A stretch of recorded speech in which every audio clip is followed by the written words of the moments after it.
for Thursday, August 18. I'd like to have a call to order. Madam Clerk? Commissioner Davis, Here. Commissioner Kammeyer, Here. Commissioner Keller, Here. Vice Chair Cooney, Here. Chair Young, Yes. and Council Liaison Sneddon. Okay. Changes to the agenda. Mr. Hagmark? Chair Young, there are no changes to the agenda. Thank you. And public comment. Now's the time for anybody that wishes to address the commission on any item that is not on our agenda. Please come forward. Do we have anybody on Zoom? There's no public comment at this time. And do we, neither on Zoom or, okay, in our meeting room. Thank you very much. Okay, consent items. Mr. Hagmark.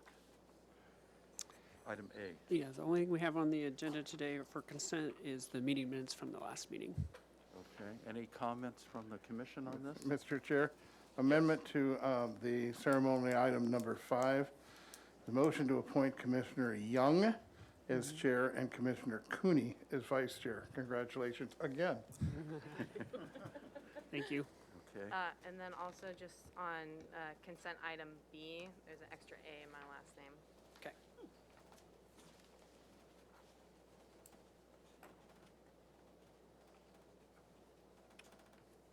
okay.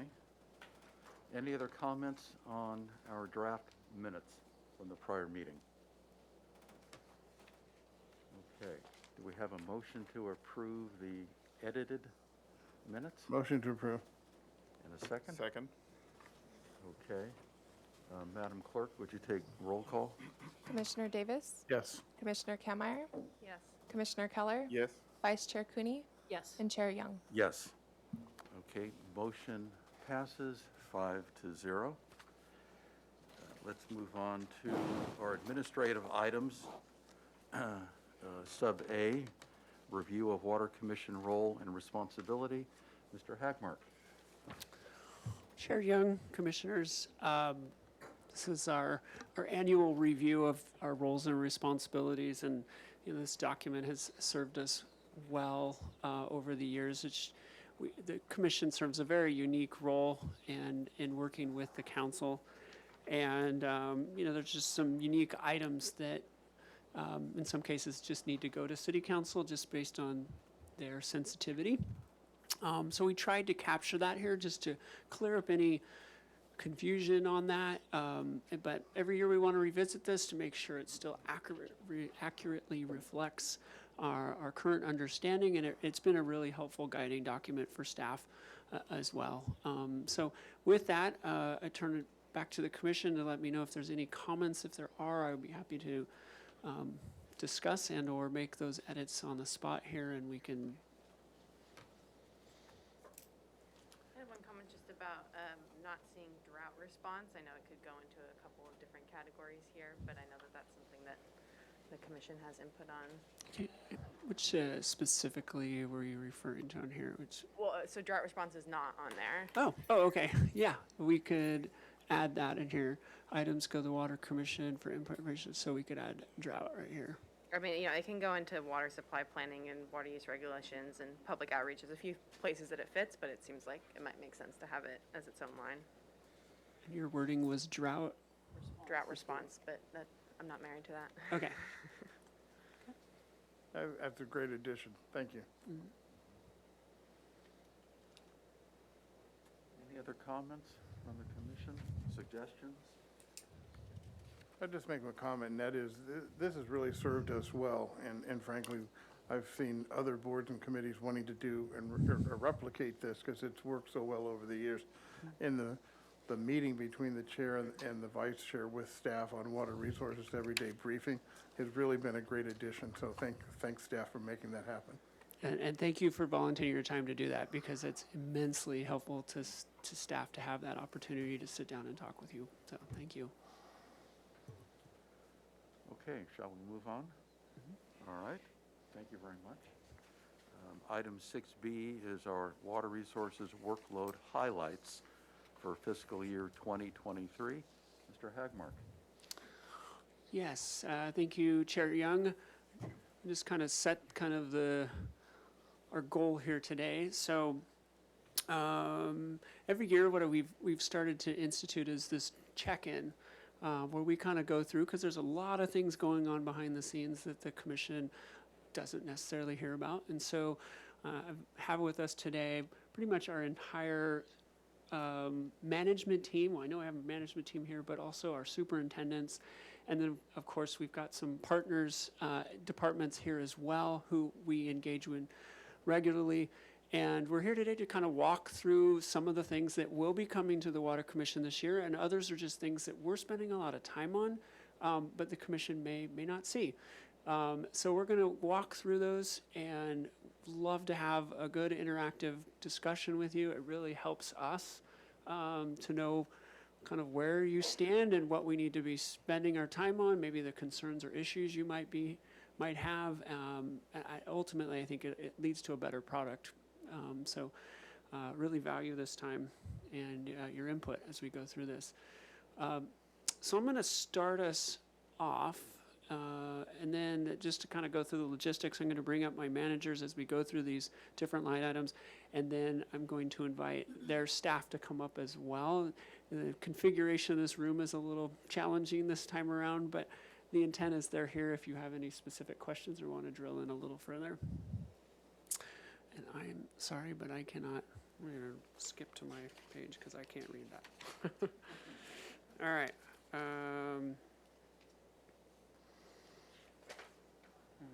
Let's see here. All right. Start off with water resources.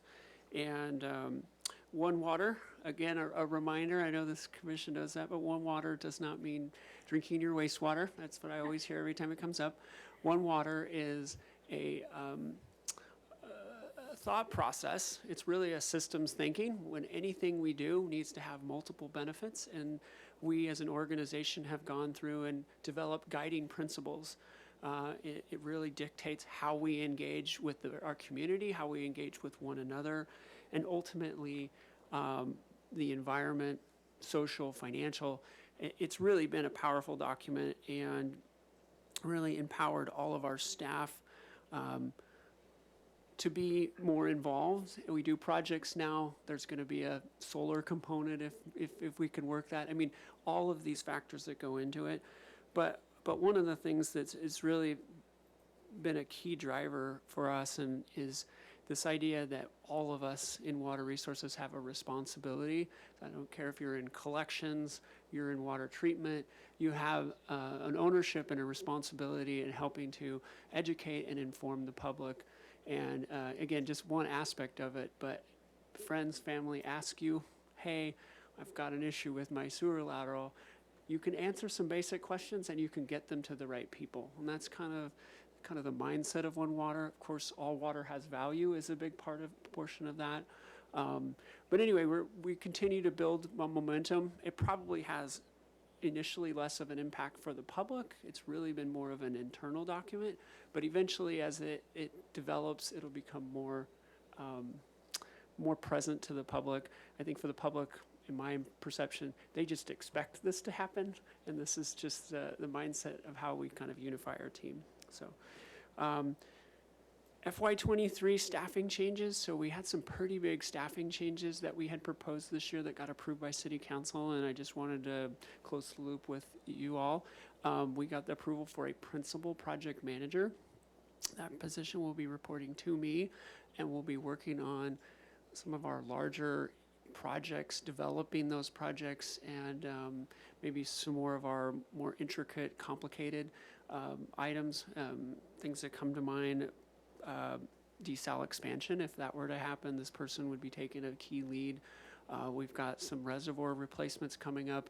It's going to be in neighborhoods, really sensitive, so they're going to be working on kind of scoping that, working through those issues.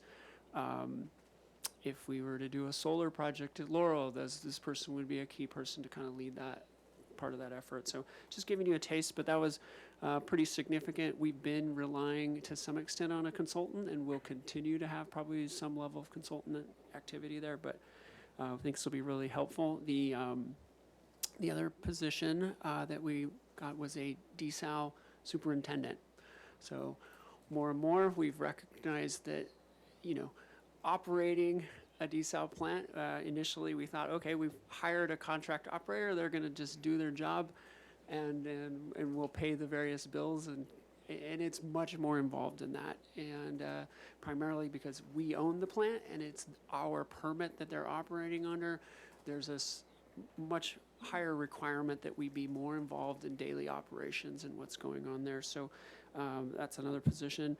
And then not within water resources, but very much connected, is we got approval for 2 engineers in our engineering division of Public Works that will be focused on water design, water resources design, and water resources construction. We've gone through and did a comprehensive look at all the capital work that's going on, and we are shorthanded. And so that was another significant element. And then the final one is we did get a lab technician approved for our lab. We heard from Galen Fair on the lab, lots of increasing regulatory requirements, and with that, lots of additional workload that we couldn't figure out a way to outsource. And so we found that we'd be more effective with that, a new staff person there. So any questions on that? Yes.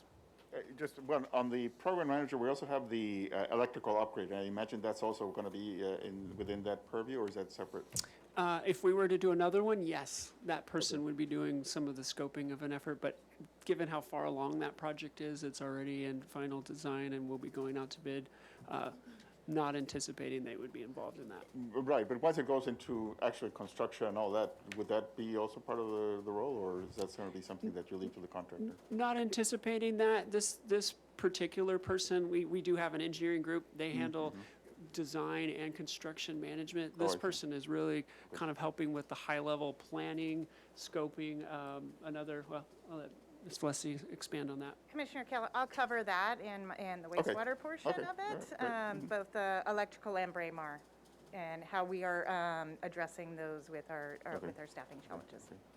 Okay, thank you. And on the One Water, does that include creeks? I know creeks is not really part of the Water Commission, but do you bring in the creeks department to look at those aspects as well? We have approached creeks, but we currently haven't brought them into One Water, and hopefully in the next few years we'll be able to do that. I think they would be a great partner in that One Water message, yes. Desal operations contract expires March of 2024. And so staff is working on a business case right now for what is the best solution for the city going forward. And so we're working through that now. And we'll be having internal conversations with the city administrator and such on what that looks like. But preparing for what that, and there's various options we're looking at. It's continuing with IDE Americas. It is looking at potentially going out with a new RFP for contract operations, and then we're looking at city operations. So we're exploring all those, the costs, the impacts, the trade-offs of each one of those. And so that'll be something we'll be talking about more this year. Water resources, energy initiatives. So I know last time we spoke, this commission has a lot of interest in energy, environmental issues. So I wanted to get this on here. And I do have Aurelio Parento in the crowd here. And so, crowd, I like that. It's audience. And so if there's any other questions you have on this, but I'm just going to quickly talk about some of the exciting things that we're working on. So power demand reduction program, not a very great title. I probably could have worked on that. What it is that we're working on is there is a program that, in this case, SCE is pushing to pay large users to shut down operations during peak power crises. Energy crunches, typically happening in August and September. That's usually the window. And in our work with them, desal is a potential good candidate for that. We can shed a lot of power fairly quickly. And so we have enrolled in this program now, which I think it takes effect in October. So we'll have kind of missed the the big window this year. But this program will pay Water Resources $280,000 a year to be in this standby state. It is completely voluntary, so we do not have to. If we don't go, if we don't shut down the facility, we just don't get the $280,000. We don't pay a penalty. If we comply with all the requests to shut down, we'll get the full amount. If we do half, we'll get some diminished amount. And to put that in context, that's about a month to 2 months of power usage at the facility. These shutdowns, they're supposed to give us at least 24-hour notice of a potential, and then they'll give us a 30-minute notice of you need to bring it to shed that power. And then the shutdowns are 3 to 4 hours, typically between 4 and 9. And so we're exploring that. There's some few complications with having a contract operator on that, but I think we'll be able to work through those issues. And again, as I mentioned, there's no financial penalty to the city, and I think there's a lot of upside to the community and the grid, and of course financially for Water Resources. How long does it take to come back up from that? That's part of the challenge. Thank you for asking. It does, to balance all the systems, it can take an hour and a half. So that's part of the challenge. It may be a 3-hour shutdown, but ultimately the lost production could be 4 or 5 hours. The range of shutdowns they've had in the last few years have ranged anywhere from, I think it's 1 or none to 10 of shutdowns in a year. So that gives you kind of a sense of how often. I don't believe we've had one yet this year. We haven't. So had we been in the program this year, we wouldn't have been asked to shut down yet. Not to say there isn't some coming, but yeah. So, go ahead. So if there is no shutdown, do we still get the 280,000? Still get paid. Great. Yeah. So, let's see, my curiosity here is you shut down desal for 3 to 4 hours, so obviously there's got to be other water, right, that you can seamlessly pull into our sources Yes. to make this happen. Right, and that's, all the hard work of our staff. I see Andrew back there, Rhodes, our water treatment superintendent. So he is basically the orchestrator. He's up at Cater and watching all the different reservoir levels and making sure. So it would be augmented basically by water from Cater. So when that plant goes down, this automatically valves open and we start transferring water from Cater instead of from desal. It happens pretty seamlessly, but they're keeping a close eye on that. Okay. Just a question out of curiosity. Would this have been possible without the desal link, or is this only possible because of that connection? No, it's possible without desal link. Desal link will make it better, a little smoother transition, but it still works without it. Okay. Floating solar at Laurel. So we just completed a study on that, and I think at this point, Lily and I have been talking about how best to move it forward, what makes the most sense, and I think you'll probably get a presentation on that sometime this year. It's the market for putting solar on the grid is really complicated. You really want to have it tied to a demand. So tying an indicator is the most financially productive or viable. But with the CCE, the Santa Barbara Clean Energy coming on board, there could be opportunities there as well. So anyway, more to come on that. It certainly hasn't stopped. We're continuing to look at it. I do have to say there is a resource constraint here. Both Aurelia and I have been struggling for kind of the candidates, and hopefully our principal project manager, along with some staffing on their end, will be able to kind of put some more resources to that. Tesla battery. I did want to just mention that this was a great master student project, and, we really appreciate the opportunity to actually work with the Water Resources Division on that, but I think that's a great way to make use of those thoughts and minds, yeah, great, thank you. It was fantastic. The presentation that Commissioner Keller's staff did, or his students did, was fantastic. And if you're interested, we can share that presentation. It was well done, yes.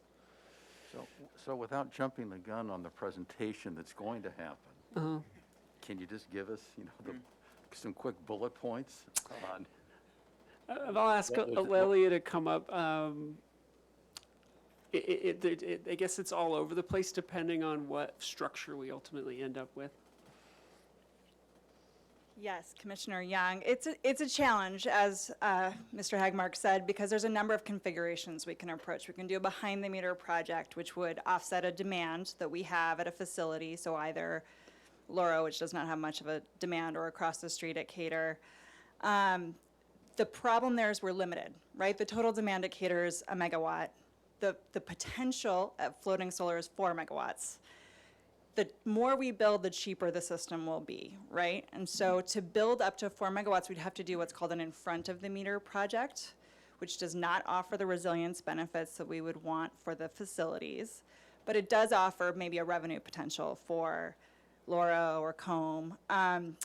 The biggest challenge with this project is the multiple owners of the facilities, right? So there's the federal government owns the land, COMB manages the land, and our staff is very, very integrated into the management of the facility. So that is the biggest thing for us to figure out, is how do we even make it happen?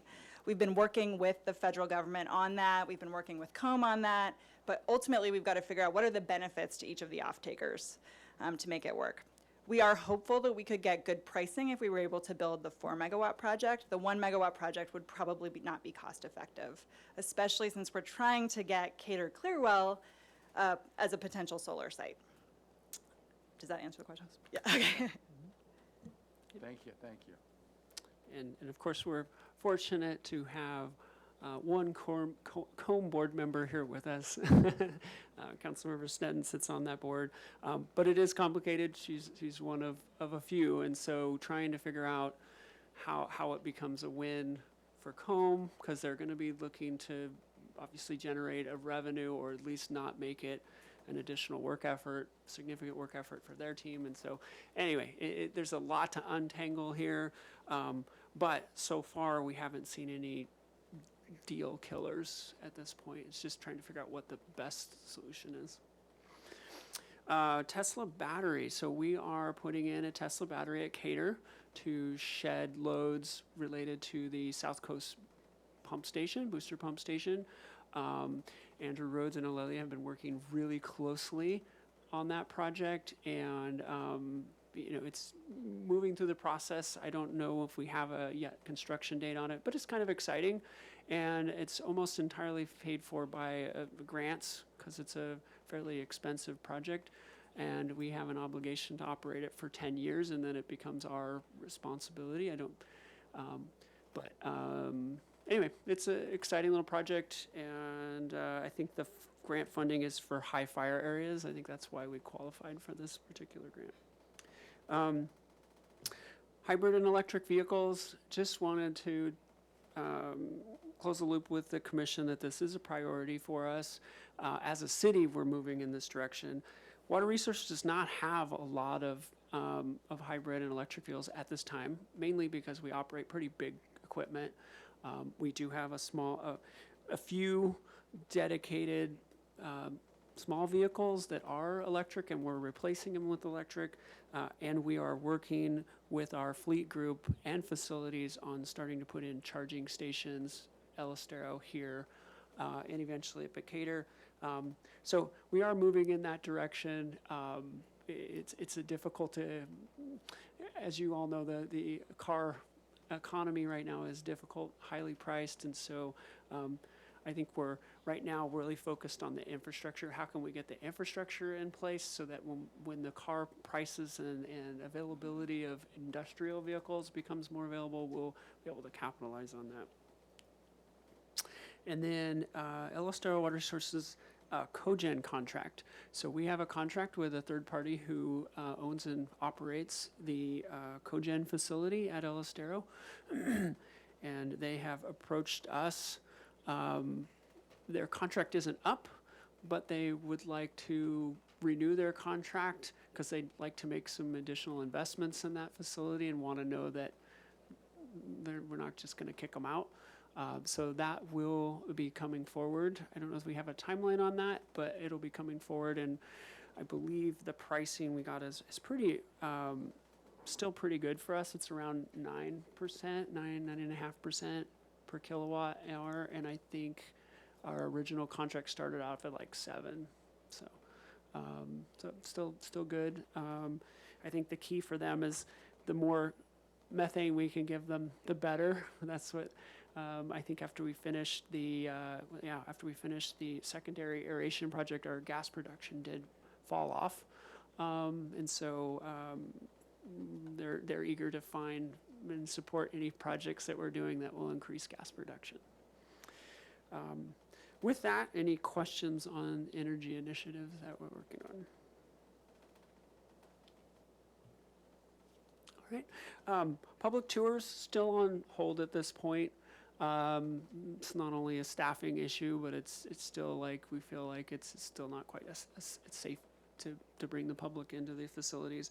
But we are working on virtual tours, and we've recently completed for the El Estero electrical project a nice way to virtually tour the plant. It's kind of exciting. So we're playing with all different platforms, but just want to reiterate to the commission that this is important. We feel like this has been a valuable tool over the years to educate the public about what we do and how we do it. And but currently don't have any plans to restart those. And then with this next item, this is I appreciate the commission chiming in and providing input on what they would like to see presented in this next year. So I just want to make sure that I've captured it here. I don't know that I've scheduled any of these for exact times yet, but the first one is bringing in someone from the state to talk directly about potable reuse and where they are with the regulatory development of regulations, I should say, for direct potable reuse. So anyway, I will, as soon as I can identify someone, I'll work to get that scheduled for the commission.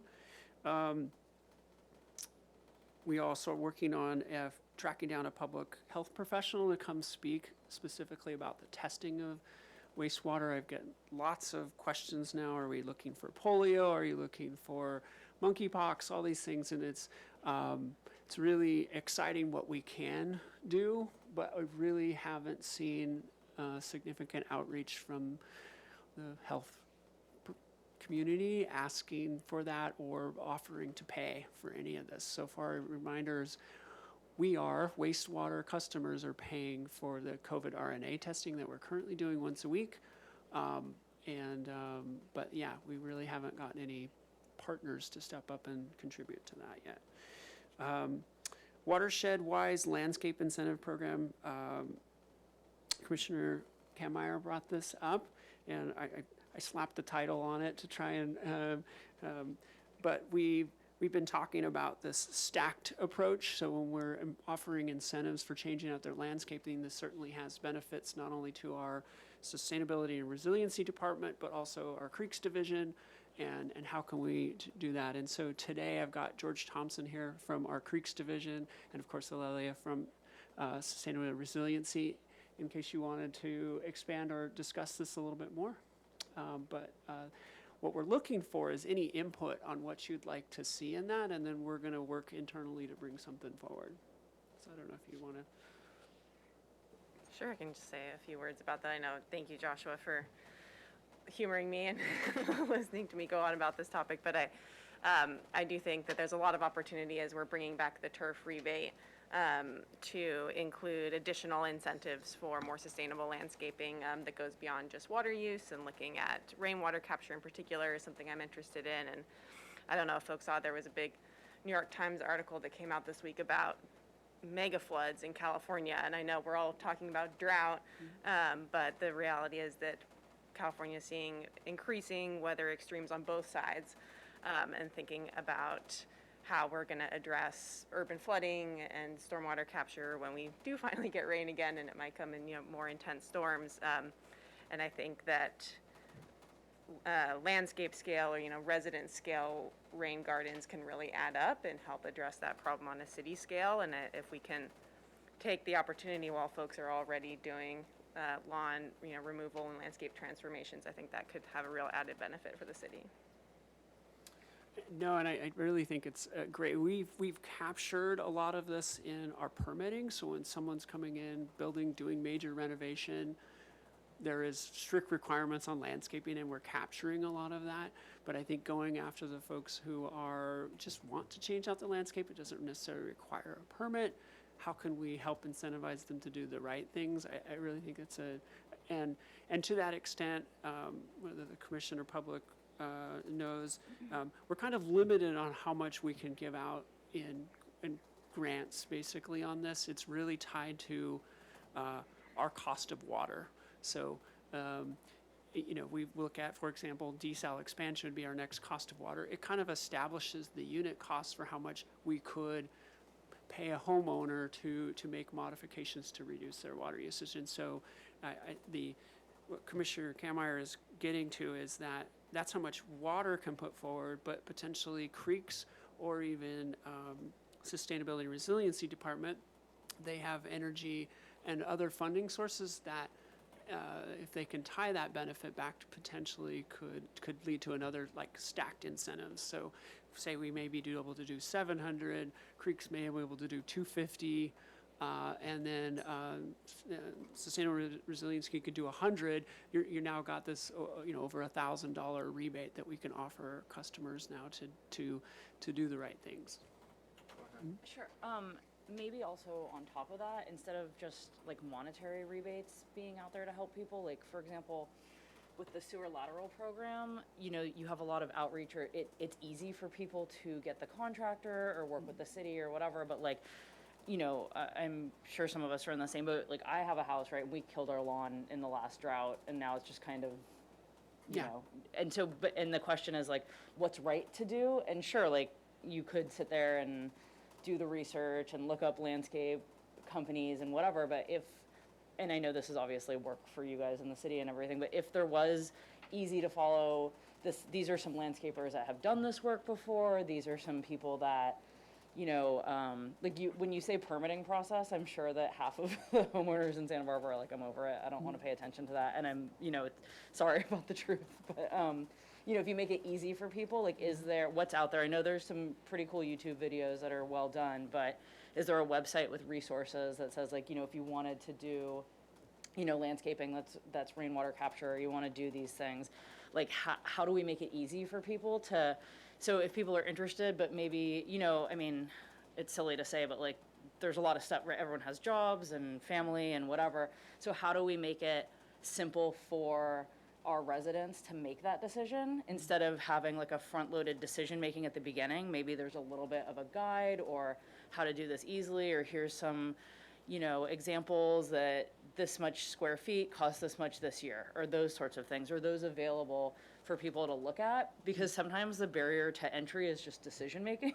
So is there a way that can be something that's easier for people?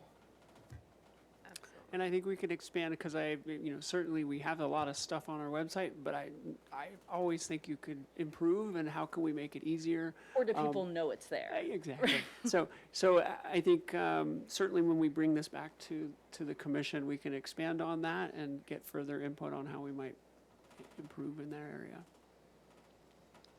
And I would say, just to tack on to that, what you were saying, I know that landscaper training is a whole other dimension of that too, and I know you've done some of that in the past, and there are existing programs in California that we could be leveraging. But I think one, for ease of finding qualified landscapers, but then two, we know that rain gardens need to be maintained correctly in order to provide the benefits that they're intended, and to do that you have to have landscapers that know how to maintain them. Councilmember Sneddon. Thank you, Chair Young. Is this a good time to add a couple things on here, or did you want to talk about sea level rise first? I realize I might be jumping. Yeah, if we're done with this one, I'll move on to sea level rise, and then, yeah, let's definitely, okay. So the last one that we will be talking about is the sea level rise adaptation. Again, Parento from our Sustainable Resiliency has just landed a $2 million grant for the city to take that next step, and we are working to get the resources to kind of move that forward. So the bottleneck is not only in sustainable resiliency, but myself having the water resources, having the engineering and operations staff to put towards that, along with waterfront and parks. But certainly the money to get the consultant on board is out there now. So that'll be a big effort, and I'm sure we'll be bringing that to the Water Commission to check in. We are going to be bringing that to the Water Commission to check in on that. So with that, I'm happy to entertain additional items you're hoping to hear this coming year. Go ahead.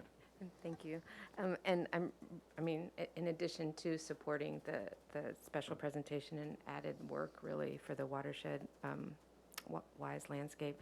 So I think we talked about adding something related to the desal link once it's operational, open, and just for us to know and the public to know what the benefits of that are and what difference it makes once that's done, and what that does for us.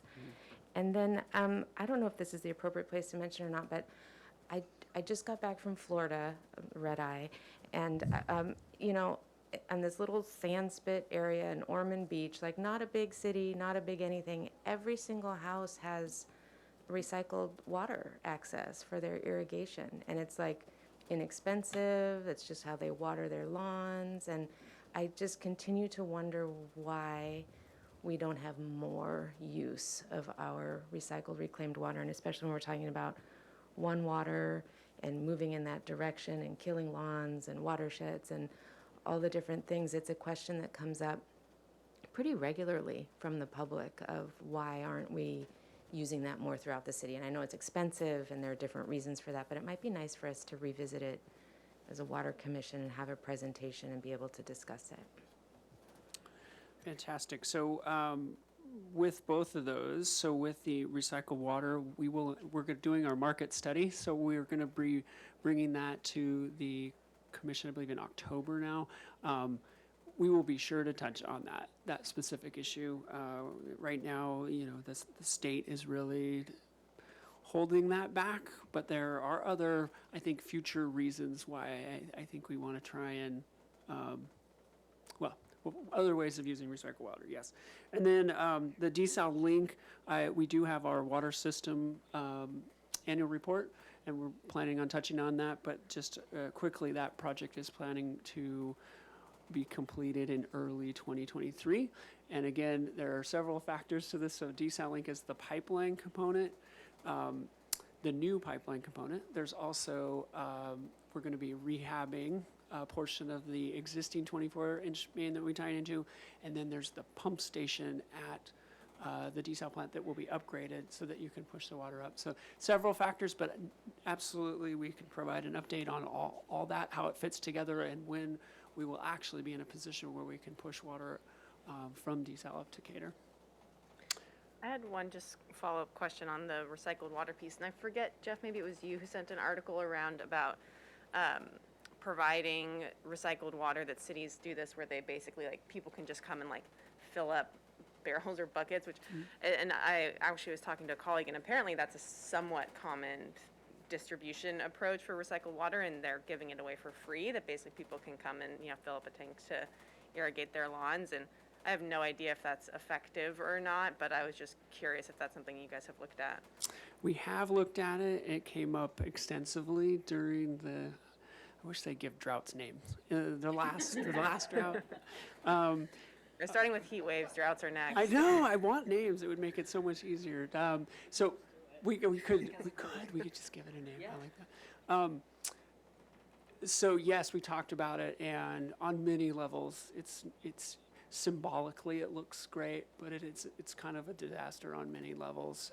Just the staffing to manage it, and the environmental impacts of driving around and picking up water is just, as I tell people, the average homeowner gets about 2,000 pounds of water delivered to their household every day.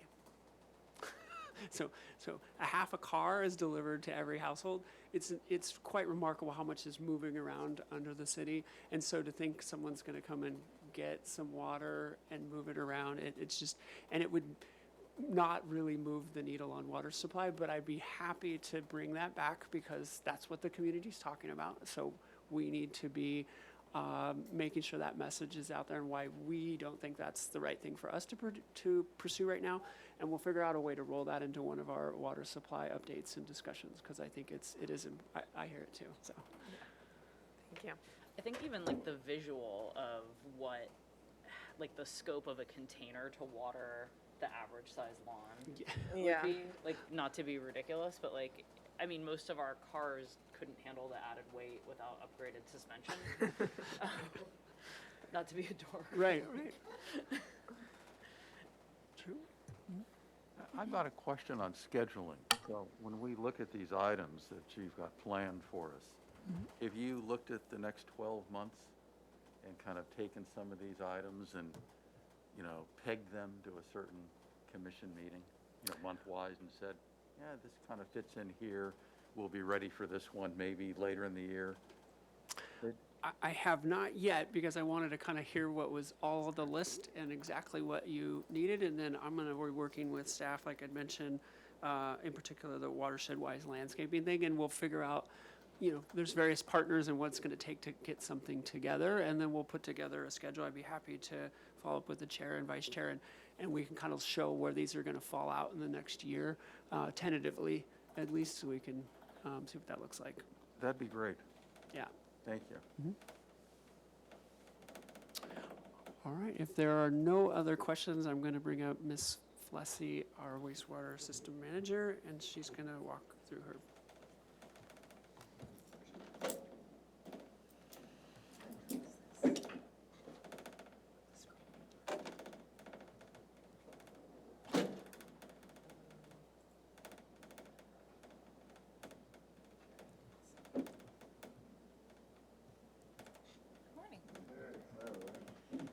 Before I begin, I'd like to introduce Mr. Gary Harris, our collections superintendent, and Mr. Adam Muntz. He's our wastewater treatment supervisor at El Estero. They're both here, ready to answer any questions if you have any. If not, you'll be seeing them again in October when they present the wastewater annual report for our fiscal year. I also want to take the opportunity to introduce two other key players in our team. And that's Mr. Philip Maldonado and Mr. Carson Wallert. Carson Wallert is our engineering supervisor for construction. So he handles all of our wastewater construction. His team does, not just by himself. And Phil does the design. Him and his team does all of our wastewater design teams. And what you'll see kind of a trend between both wastewater and water. They handle our CIP projects for the most part. All right, to start off, wastewater treatment. What are we doing? First, at the plant, we are preparing for the electrical project.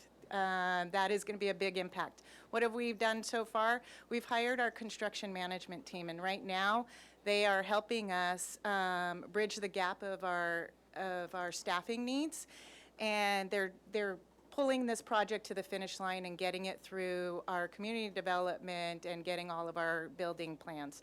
Right now, they have a schedule of notice to proceed in June of '23. So we'll probably be going out to bid in the early next year, probably in the springtime, early springtime, March, and we will be seeing this for you guys to award contracts probably in the May time period. But the treatment plant is gearing up for it, and what we will be doing is probably adding a few more extra OITs, operators in trainings, to help with the staffing needs. There's going to be a big impact of scheduling and shutdowns a lot of nighttime shutdowns, so a lot of rescheduling of our team there at El Estero, so we're staffing up for that. That's the big thing that's going to be going on at El Estero. For our collections team has really pivoted this year with Gary's guidance and leadership. We've decided to look at our program, our cleaning program, and we just seem to be kind of in a loop, not really getting to the entire system, but doing a lot more re-inspects and not getting off of those re-inspects and adding more re-inspects. And so what we decided to do in response to our staffing issues in engineering is to take that money and to put it into our operations and do a 3-year CCTV of the entire collection system. So this is the first time that we will be doing the entire collection system. And what we hope to accomplish is not only get very up-to-date status of what our system looks like, plug that into our CIP, create our priority list, but what we would also like to do is start a CCTV program that re-inspects every 5 years. And so once we get a baseline, then we will establish those basins and put out a contract to re-inspect every 5 years. So we have the most up-to-date information to make great decisions in our CIP planning. Right now, we are in CCTVing our large diameter, so anything over 12 inches is considered our large diameter. We should be finished with that in the fall. And we plan on going back out to bid for our small diameters, which is all of our 6-8 inch, the majority of our system, I should say. We plan on going out to bid in January and begin. We expect that to take roughly a 2-year process. All right, our capital improvement projects. Our design, we're kind of holding on our design, waiting for our additional staffing. We are still hoping to evaluate some of our lift station engineering, but our focus will be on construction. So as Josh mentioned, engineering has 2 extra positions. They're senior engineering positions, one in design and one in construction. So to answer Commissioner Keller's question, we're hoping to get someone else, our senior construction project engineer, that will handle or take on the electrical and Braemar projects. For right now, I am assisting with my colleagues over there and our construction managers on board with both electrical and Braemar. We're getting them up to the point of bidding.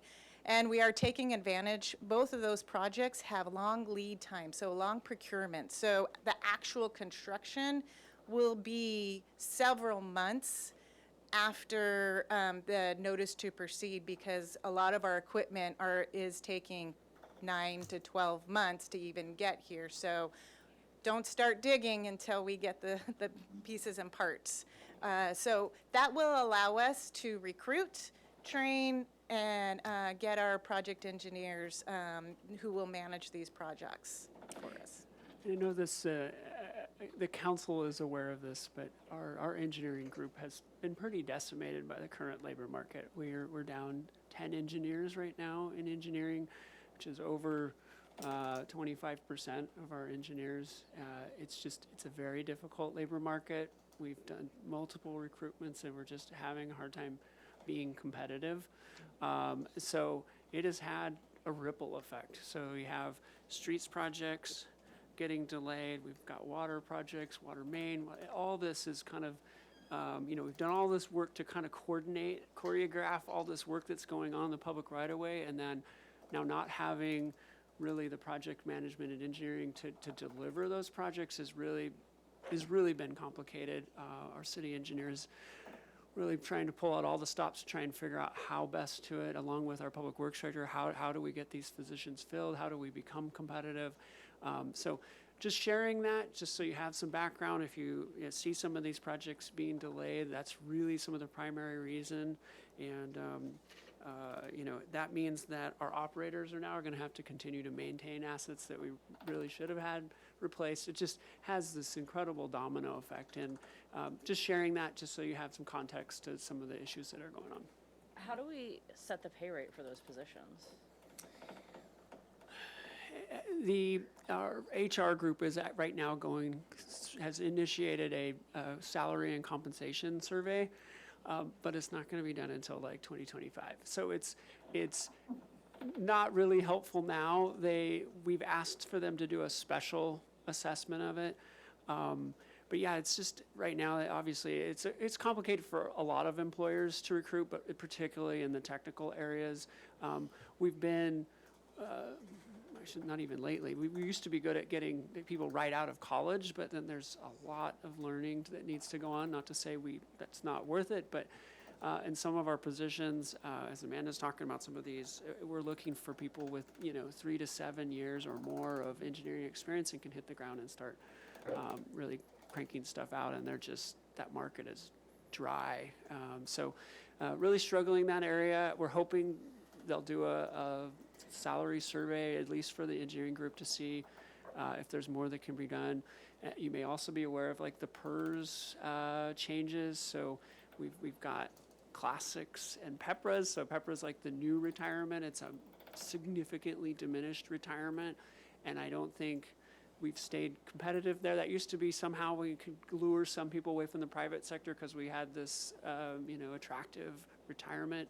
That's no longer all that attractive anymore. And so, anyway, we've got a lot of work to do to be competitive in the technical areas. And this bleeds over into our operators as well. Why is that going to take so long? I mean, that's all the way through 2023, 2024. We're buying something that is not going to help us right now. As I understand it, and I don't know if our public works director wants to expand on this a little more, but they're wanting to do a comprehensive study, because right now I want to say we have like 400 job descriptions for a city of like 1,000 employees, which is pretty much, I think there's like a job description for pretty much everybody. So we should have, significantly less job descriptions, really trying to standardize the job descriptions. So they're looking at just a complete overhaul. It hasn't been done in 25 years or something. It's been a long time.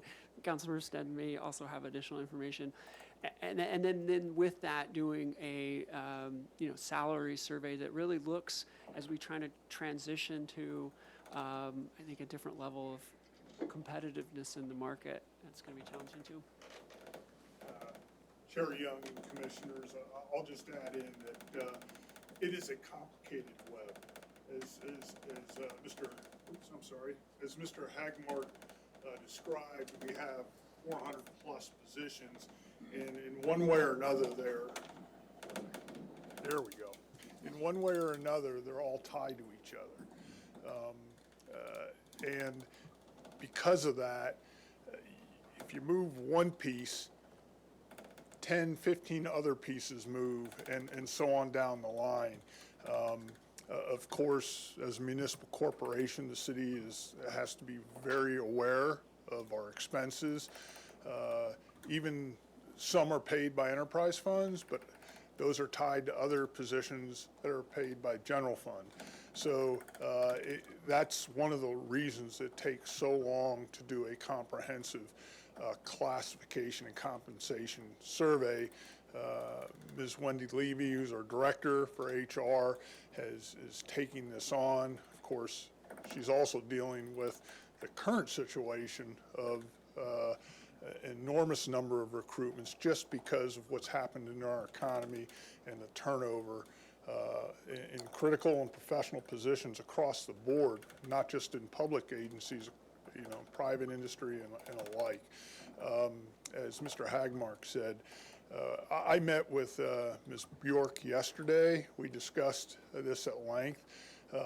She fully understands our concern for these critical positions. And as Mr. Hagmark said, it's not just a matter of recruiting and onboarding. It's then inculcating them to our Public Works Department, to our Water Resources, understanding our operations and the way we do business here, getting them trained. So it is a long process, and right now it's actually, we're at about 33% vacancy within our credentialed engineer position. So that is substantial, and it's very concerning. So it has my undivided attention in coming up with methods to address that issue. Councilmember Sneddon. Thank you, and I might add, and Councilmember Friedman, who's the chair of the Finance Committee, might also want to add, I'm not sure, but to validate also what Mr. Maurer is saying, we're in a structural deficit in the city, one that's been coming and we haven't fully addressed. And then on top of that, now sort of the mass resignation, but we're realizing that we're not competitive with neighboring cities and organizations. We are not holding on to our good people who have worked here for a very long time. We're having longevity issues, and this is across the organization, this 33% loss of really good employees. And so on top of that, you have employees that are staying and are taking up the work of 3-4 other people. Sometimes they get promotions, but then the support staff under them isn't there, so they're really doing their old job and their new job for very little extra compensation. So I'm glad it's come up in this discussion, and I think it might be another topic that's worth getting recommendations from Water Commission or this grouping on how to prioritize employment and our staff. And this department in particular just works so hard, and people are afraid.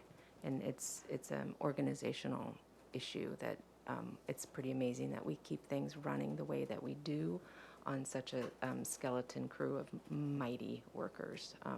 So I just want to acknowledge that it's going to take time. I think our Rebecca Bjork is asking for a little bit of patience while she looks at the whole organization and how we can better be serving our employees and better serving the public too. So it's a big question, and there are some deeper dives in certain departments that are happening in the Finance Committee. But I'm glad that's come up here because it's not sustainable the way we've been balancing our budget by holding positions vacant. It's just not fair. So I have a follow-up question to this, and maybe this has just been answered by what I've heard, but so I understand this is a systemic challenge to the city government itself. But I'm just wondering if it's possible to kind of phase in portions of this evaluation that's being done so that those areas of employment that are most critical to us right now, maybe we get kind of a phased-in approach on what those results are, which could end up being changed when the full report is completed in 2025. Chairman Young, that is, we are doing that as Okay. for the engineers. We are taking a immediate sub-look at engineering compensation right now. I'll just give you one challenge with that. Most of a large portion of the city's workforce are covered employees. They're members of bargaining units. As part of the professional bargaining unit, they negotiated in the memorandum of understanding what the compensation or the comps would be for salary study. They're outdated. So that, for example, Morro Bay, Berkeley, a couple other cities are on there. City of Santa Barbara is not losing people to Morro Bay. We are losing people to County of Santa Barbara, to Goleta, to Ventura, County of Ventura, Camarillo, Oxnard. But I think all but one of those are not in this negotiated MOU.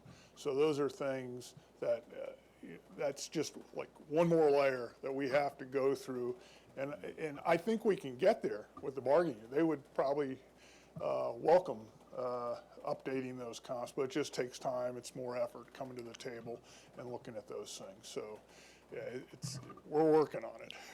That helps my understanding. Thank you. Right. Any other comments? Okay. So understanding those challenges, we are all chipping in.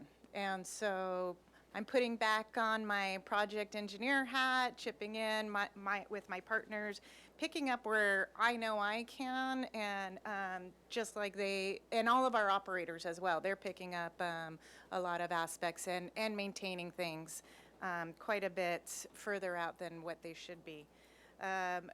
So what's also impacting the treatment plant this year is we are going to finish up the digester cleaning and dome replacement. We completed one. It's in its testing phases, and we're hoping to get that done and completed by October, and then start on the second one this winter. We are also trying to get out the chlorine contact basin work and get that work constructed in between the time period of the electrical procurement. That way we can be done with the chlorine contact basin work, but we'll see how that all goes and see what happens with our projects there at the treatment plant. Moving on to collections. Our CIP, our rehabilitation projects, we're still ongoing with 1% of our system, which is 2.56 miles. We will continue on that. Depending on staffing and availability, we will move on to our I&I study. That one we can do. We're hoping for some rain this winter. We have the smart covers in our system. That'll fill our data. You know, if we get that extreme flood, let's hope our smart covers can handle it. But if not, we still have some good data of some drought data and where we might be trending later on as flows continue to be conserved, because that does impact both our treatment and our collection system as we have little water going through our collection system, moving it along. We're still hoping to work on some capacity issues within the collection system as well. And slowly but surely, we will be developing those guidelines for new customer connections for septic to sewer.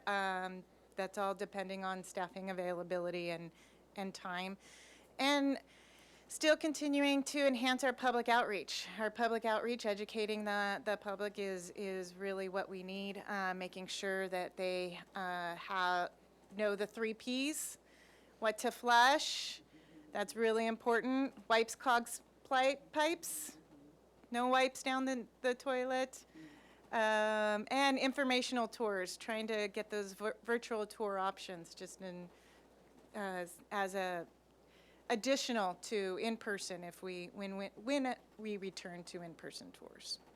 So with that, if you have any questions of our wastewater collections and treatment for the next year. If not, we'll see you in October. Okay, thank you. Councilmember Sneddon, you had mentioned at a prior discussion wanting to understand more of the water conservation impacts to the wastewater system, and so we will touch on that in the annual report. That's what we're planning to do.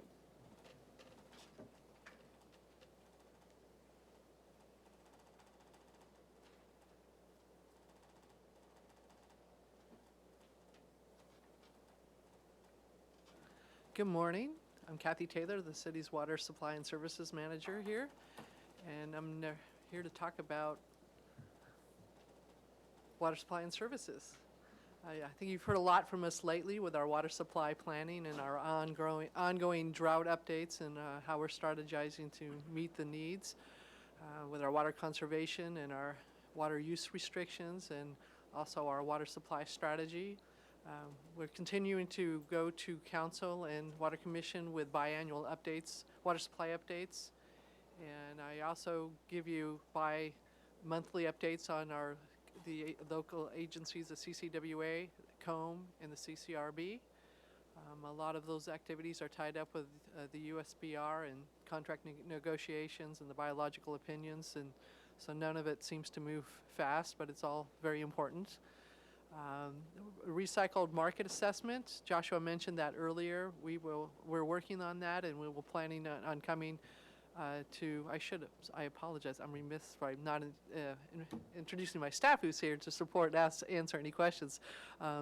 We have Dakota Corey, and she's the one who's working on the recycled water market assessment, and she'll be sure when she comes with that presentation to address Councilmember Snedden's questions and Water Commission Kanmeyer's questions about recycled water.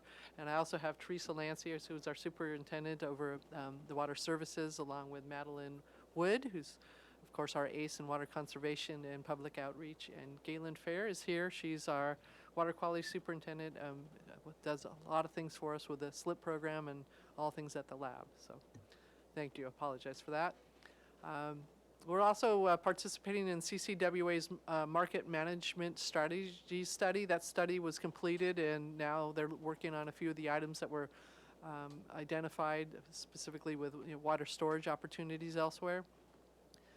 Then we're supporting CCRB on their Kachuma biological opinions effort, and also with the compliance with the state water rights order for Kachuma. Again, none of that moves quickly.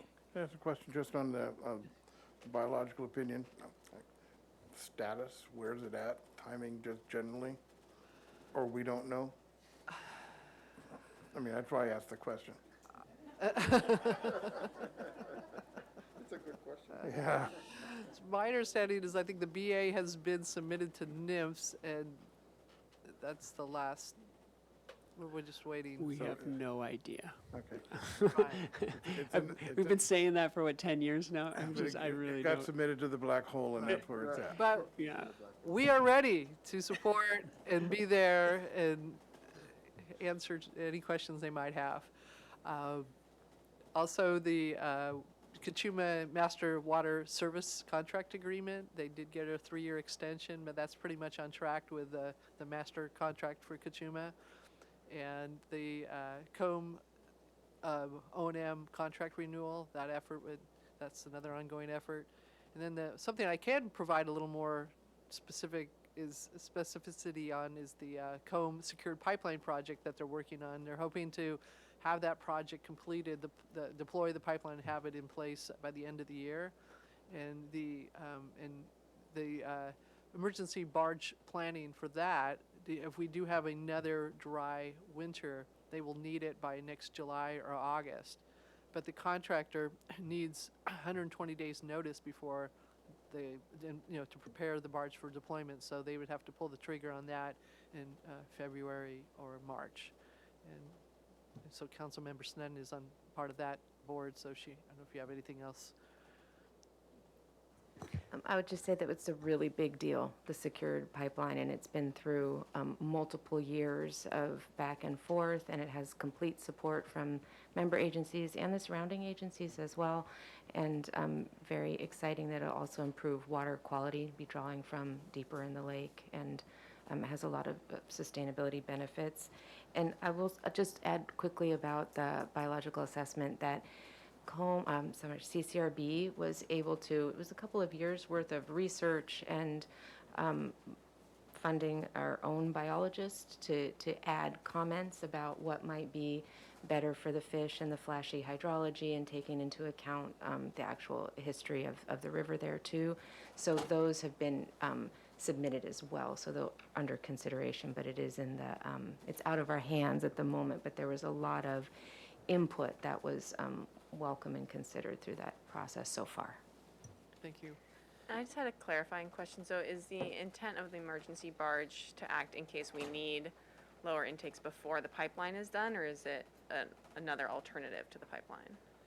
It's part of the pipeline project. One of the brilliant engineering feats of the Kachuma project is that water gets, through from Lake Kachuma, through through Mission Tunnel.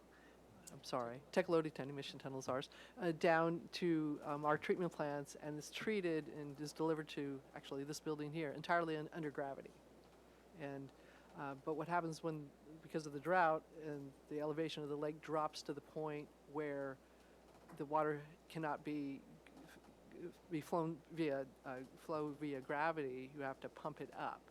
But actually for the pipeline, we had this temporary floating pipeline that was at Site 1, and deployment of this floating pipeline is quite laborious because it's on pilings, and then we went from Site 1 to Site 2, but then Lake Kachuma can fill up very quickly in a big rainstorm, and then everyone has to scurry around and deploy staff to pull out the pilings because they have to be pulled before they become submerged, and it was very laborious and very costly as well. So with this project, there's be a secured pipeline will be going from the intake tower to what we call Site 1. So that'll be secured from there. But then if the lake does drop, we will have to move the pumping barge to Site 2, which still would require the deployment of the pilings and such, and so we're halfway there. We got it to the Site 1. I hope that answers your question. Yes, thank you. Okay. And this, where am I on this? The CCWA Warren Act contract renewal. That is the contract for the CCWA to be able to deliver state waters down to Lake Kachuma. Councilmember Friedman is here, and he's involved in that. And we, at the last minute, got the extension. It's a 3-year extension for that contract. So hopefully, we always say this, hopefully we can begin negotiations on a long-term contract before we get down to the final hour. But we were fortunate to get that in place. The sewer lateral inspection program, that's what Ms. Fair is involved with, and I think she recently gave the Water Commission a presentation on that and the good work they're doing, and they're continuing to make changes to offer customers with more support, and moving forward, really what they're wanting to do is minimize resources spent on minor lateral minor problems on laterals and go after the bigger problems, but they're also trying to be more offer assistance to the community rather than, giving violations. And the, did I skip the pass-through? I apologize. The pass-through agreement, that's another Warren Act contract, that's for ours, and nothing is going to happen on that until the biological opinion. That's it. Nothing's going to happen on that ever. Well, I was 28 years younger when this process started, so yeah. it's like, I Sorry. can't wait much longer, guys. Maybe that's why I forgot it on the agenda. I knew that it just wasn't going to happen. So in the Water Resources Laboratory, you had a nice presentation a few months ago from Ms. Fair on that, and all the challenges with complying with the new state laboratory regulations, and they are really working hard down there. And it's the new lab analyst that was approved did not come anytime too soon. They really needed that, and within 3 weeks from now, on September 7th, they are facing a state audit. So thank you, Galen, for being here, because I know your mind's elsewhere, but thank you. The advanced metering infrastructure deployment, Teresa Lancy and her staff are working on that one furiously, and there's a lot of good things coming up with that. Real quick, you'll probably get an email from me either today or tomorrow concerning the pilot that we had. I feel like a lot of the water commissioners were on our AMI pilot. The technology that we selected is different, and so we're going to be removing that equipment in the coming months and replacing it with what we're going to be rolling out. So you'll get basically the first wave of what we're going to be rolling out to the rest of the community. So look for that, and I think the unfortunate part is you now have well over a year more of water use data in there, and unfortunately we haven't been able to figure out how to roll that into the new software, so it looks like we're going to start over again for a lot of you. So I do apologize, but that's where we are, and I'll be sending out an email with a little more information on that, and of course if you have questions, our staff are happy to answer those. But the good news on that project is I just spoke with Teresa this morning, and the DCUs, the data collection units, have all been deployed citywide. That's 21, and all the meters short of, I think, maybe about a little over 100 have been transferred over and are AMI capable. So that's, less than like 0.5% of our system. So all the others are capable. And they are actually, and we had a contractor who went out and deployed the MTUs, the endpoints on the meters, on about 10% of them. And we're in a beta phase, so we're testing to make sure that it's working with, the system's working as advertised and working on the water billing. And so we are in a beta testing phase right now. And if all goes as planned, we're hoping to have full deployment by the end of next year. So, and Teresa did share with me that actually some of the water, some of the areas where the routes, they are being collected, the information is being collected by this system right now. So, just little by little. So we hope to give you some updates in the coming year on how well that's going. And I think we've had minimal customer complaints, but I must say we have had a few complaints about the DCUs that are out in the community. But all in all, we're very pleased with how it's been going. I don't know if There's some confusion, of course, that it's 5G and other stuff that gets tied to that. So we've been trying to make sure that people know it's a very different situation there. But yeah, it's very, when we went through and did the propagation study, it's it really is very clear where these things need to land. And of course, homeowners are like, well, can we put that down there on someone else's property, Right. in someone else's front? And so, and that's been complicated. But overall, it's really gone well. Staff went through the process and got ABR approval, and so things are looking good there. Customer service, I want to talk about this one. It's something I'm most proud of. This is an effort that I've been working in conjunction with Matt Ward on amongst our staffs, because our staffs, basically he's water distribution and I'm water conservation and supply and services, but we're all customer service. If we didn't have any customers, none of us would exist, right? So we were really putting an effort into this because we are changing how the work we are doing, and we're trying to leverage technology more. AMI is going to be a big, game changer for us. Our IT department here is rolling out a CRM, the Customer Relationship Management Software, and so it'll change how our customers interface with the city. And so we're trying to position our staff to be ready for these changes.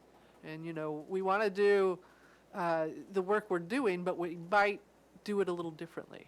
So we've been spending, yesterday we had the third meeting of a 3-hour team meeting with our staff to discuss the changes and better position ourselves. And we talked about the CRM and the AMI, and also water conservation, water distribution, and water quality, and how we need to keep water utility billing, even though they're in finance. They work so closely with with us and our needs. Yes.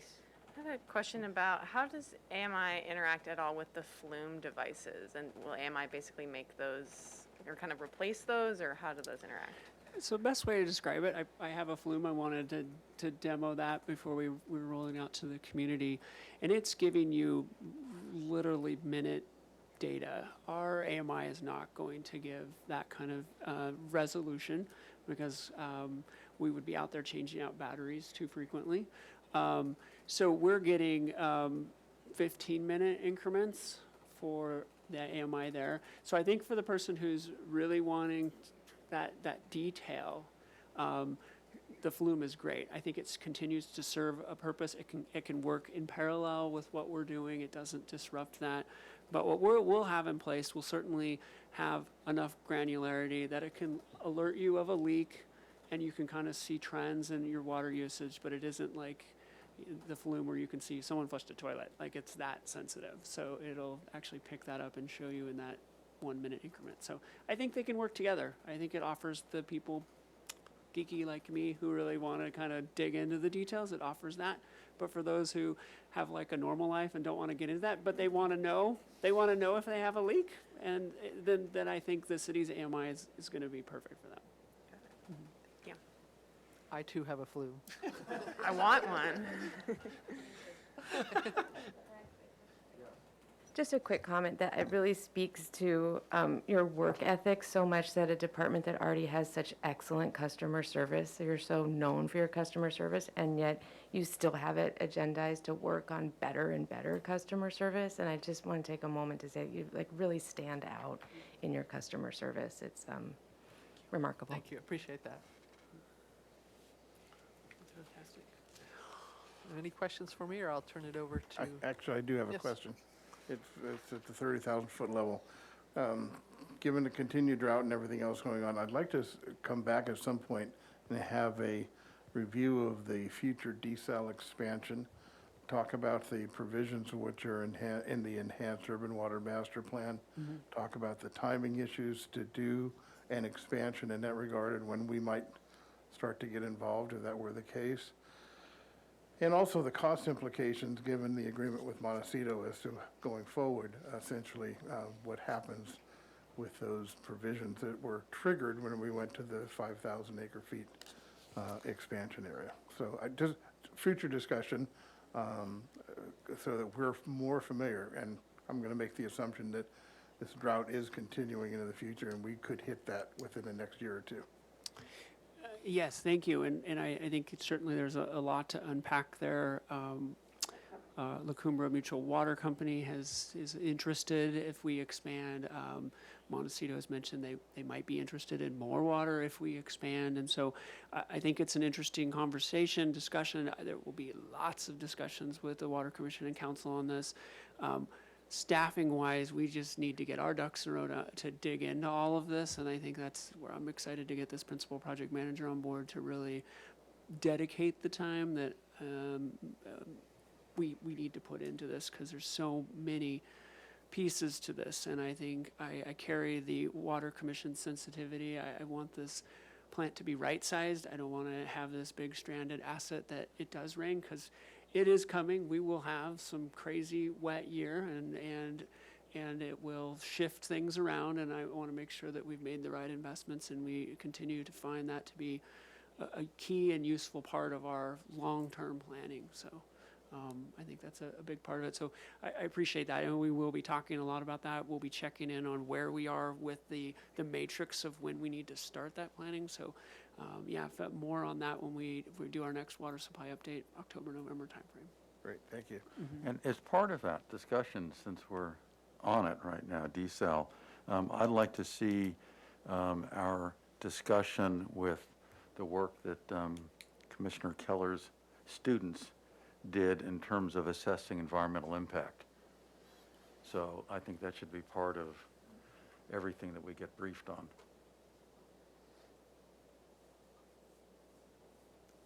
We'll do that. Okay. Thank you. Well, thank you. I'll turn it over to Mr. Matt Ward.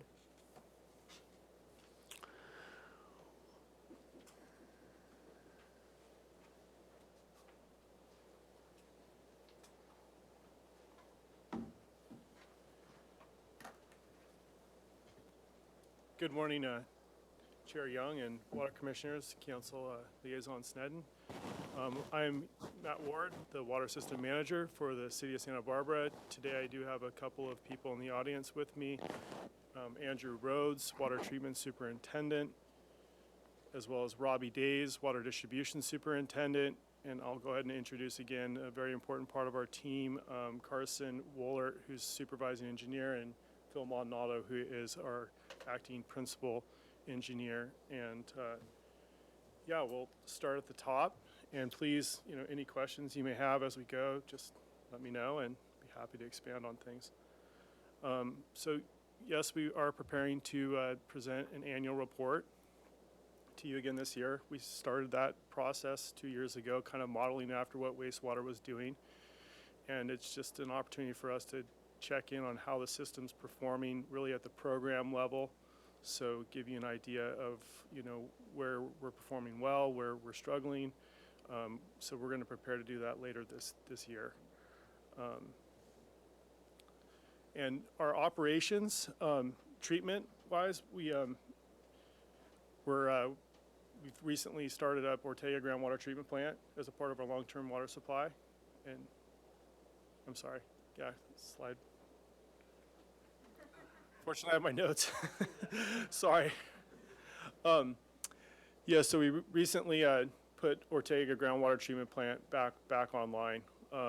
And that's a big effort by the water treatment folks. There's only 10 treatment operators, and they're responsible for 2 shifts at Decatur Water Treatment Plant and running Ortega Groundwater Treatment Plant 24/7, so when it is in use. And it's currently being served by 2 production wells. The main well is Corporation Well, which was recently installed a few years ago. And we're working through some kinks with a high school well and replacing the pump and motor there. But the plant is performing well. It's performing as we need it to for our water supply. And moving on to water distribution. And we know that because we haven't gotten any complaints with our groundwater on it. Well, yeah, the plant's serving exactly how we had hoped it would, and removing iron and manganese that we experience in our lower water table.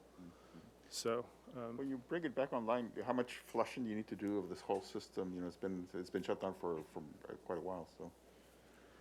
Yeah, I mean, Andrew could, if you want to get into the details, yeah, he goes through a pretty extensive flushing process to make sure that everything's been, and they take samples that we run through the lab to make sure that we don't have any coliform hits or anything like that.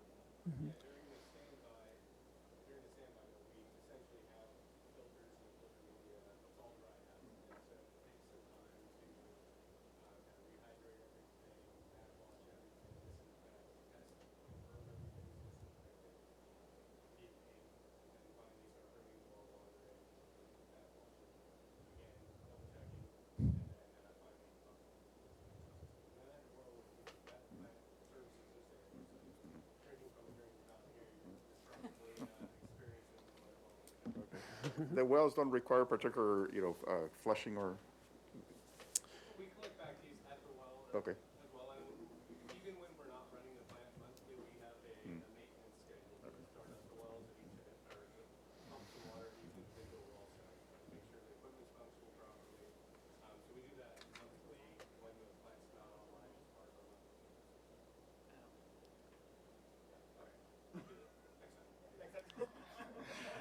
Thanks. we're adapting to. Where does backwash end up? It's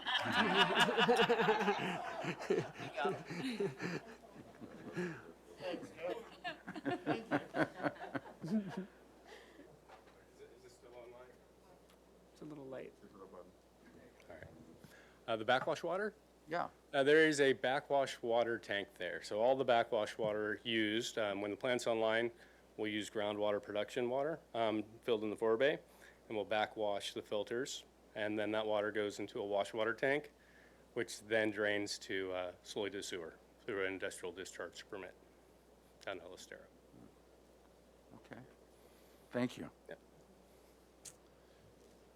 Thanks for the questions.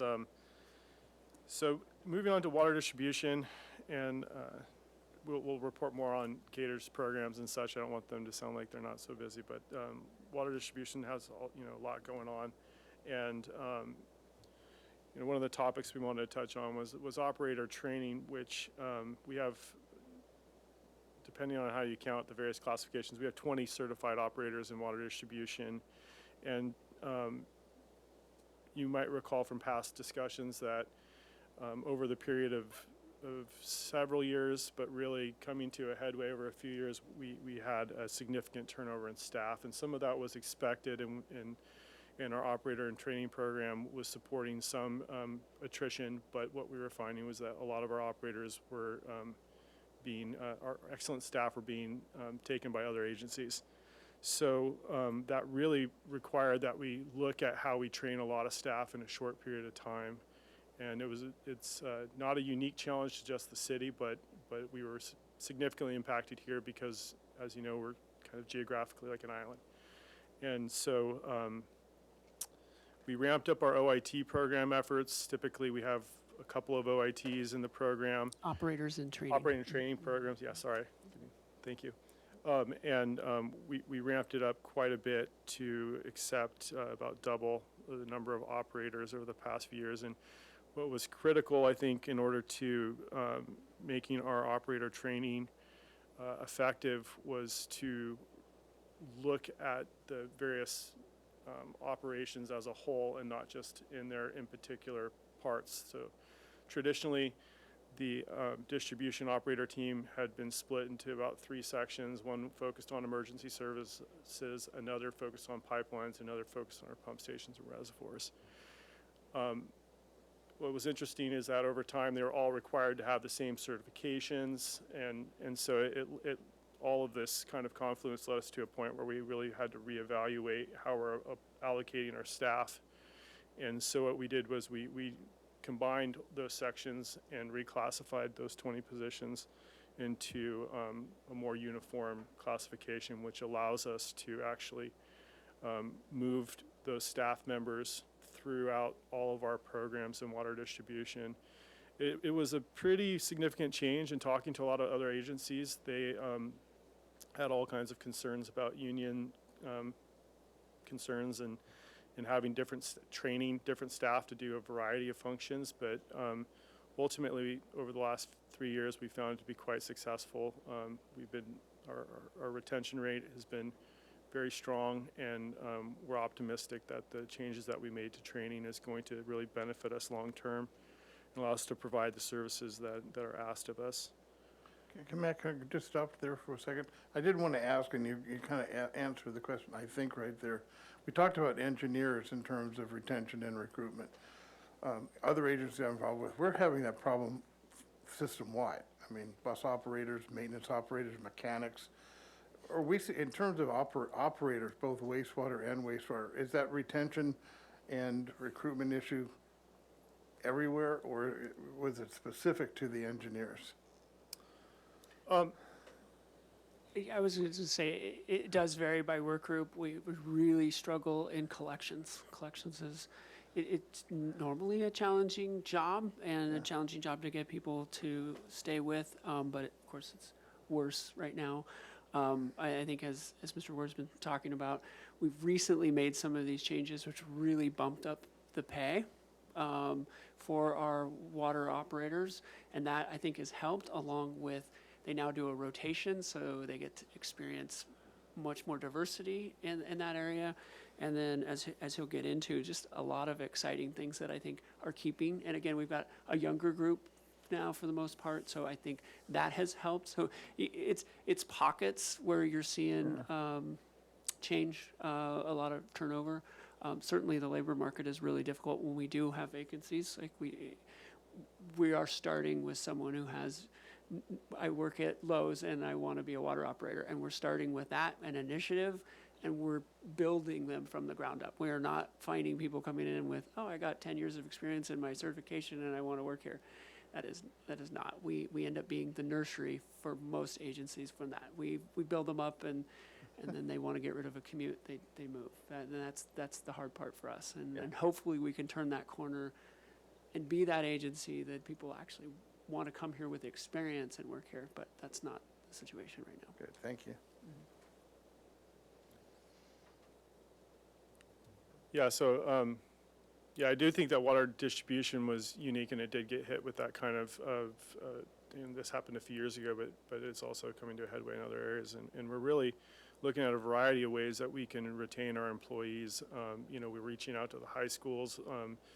We've been reaching out to City College for many years to try and recruit folks to the programs that we have, and really looking at ways to bring technology into the fold and to make the job exciting and really move the needle on some of the issues that face our industry. And I think that all of that plays an important part. Moving on to the annexation of the Lincolnwood Mutual Water Company. This was a past council decision that our current council adopted to annex the Lincolnwood Mutual Water Company. We currently are working on having a signed transfer agreement which will transfer their assets to us, and that process is going to take some time because there is some changes that need to be made to the water company, one being that we need to install new meters in the public right of way and of course make those AMI capable. There's also some other maintenance needs that we've identified, so we're working on kind of a two-prong effort to, one, have the right amount of outreach both from the Lincolnwood community to their shareholders, and then also from the city to the Lincolnwood community as we go through this process. And we're set to begin construction and do some of the initial parts of transferring those assets and making them up to city standard in September. So making good progress on that, that interesting project. It's not every day you acquire a community. I hope when we go through some of these, I think this is what I find challenging is with our water operators, you know, they've got a day job doing this, and then these things like come along, and I really appreciate, I just gotta say, I really appreciate how much, you know, Robbie and his team are stretching to try and basically keep normal operations going while taking on these, you know, you call them a one-off, but we just have a lot of one-off projects that come along, and I think they're the right thing to do, but it's really remarkable how much the staff rally around and dedicated to making that happen, along with continuing to do it their normal operations. So just wanted to acknowledge that. Yeah, I think timing and circumstance were a part of this, but also the establishing the water services section and creating a new role there in the water service superintendent has been really important to being able to facilitate the outreach that we expect with a project of this type, and then also the outreach that's coming through the other new technologies that we're implementing with AMI, of course, and then also the CRM that is a council objective. So, and that tentative agreement is set to be effective December 23rd. That gives us enough time to do the physical work that we need to do and the outreach work that we need to do as well in order to make that effective. So we're looking forward to wrapping up that scope this year. Another item we wanted to update you on was our Doppler pilot project. This was a dispatch software that transfers important call information directly to the operator on their tablet, their mobile device. It also is connected to our maintenance management system, so it kind of tracks the issues that people are reporting to us. It also allows the operator who's receiving the call, typically after hours is when we're using the software, it allows them to call out a crew by just like the touch of a button. So they're able to get in touch with other operators and have them acknowledge they've received the call and that they're reporting into work. So it's an interesting software. We're now looking at how it will work with our CRM and how exactly we're going to integrate those systems. It truly has been a pilot, though. It's been something we've been trying to work through as best we can with the staff we have, and long term we'll see where we go with it. But it's exciting to see the software making a noticeable impact on and improving the experience of our customers, but also our staff are able to do their job more efficiently. After hours emergency response. So water distribution provides a really unique role to the city in that we take the after hours calls for that don't go to the 911 dispatch. They go to an after hours call center. And then they're dispatched to an operator who is either on the swing shift or on standby. And so this is a role that we're tracking as technology comes to the forefront. The CRM, for example, being able to streamline how we dispatch some calls, because as you can imagine, a full service city, and we get calls for all kinds of things. And so we're really looking to the CRM project as a way to seamlessly dispatch issues to the business unit that's ultimately responsible for them. But of course, we're there to be a partner, and we're there to support things that are a true emergency or need immediate attention. So looking forward to that CRM project, which I believe is scheduled for Q3 this year. So. And this is an area where, you know, I think the general public doesn't know, but just so many things, this is like back of house stuff that our emergency after hours folks take care of. I mean, people who, for whatever reason, don't know how to shut the water at their house, they have a leak, like this person will kind of walk them through that. I'm just looking, every day I get these Doppler, like here are all the calls we responded to. a dead bird, blood on the sidewalk. Like, I mean, just all these really interesting things where people, it's not an emergency, but they are in need. I mean, we do respond to water mains. That's an important part of it too, but there are all these other things that are going on behind the scenes that the water staff are handling. And we're having conversations about, are we the best people to be handling that? A street light stops working.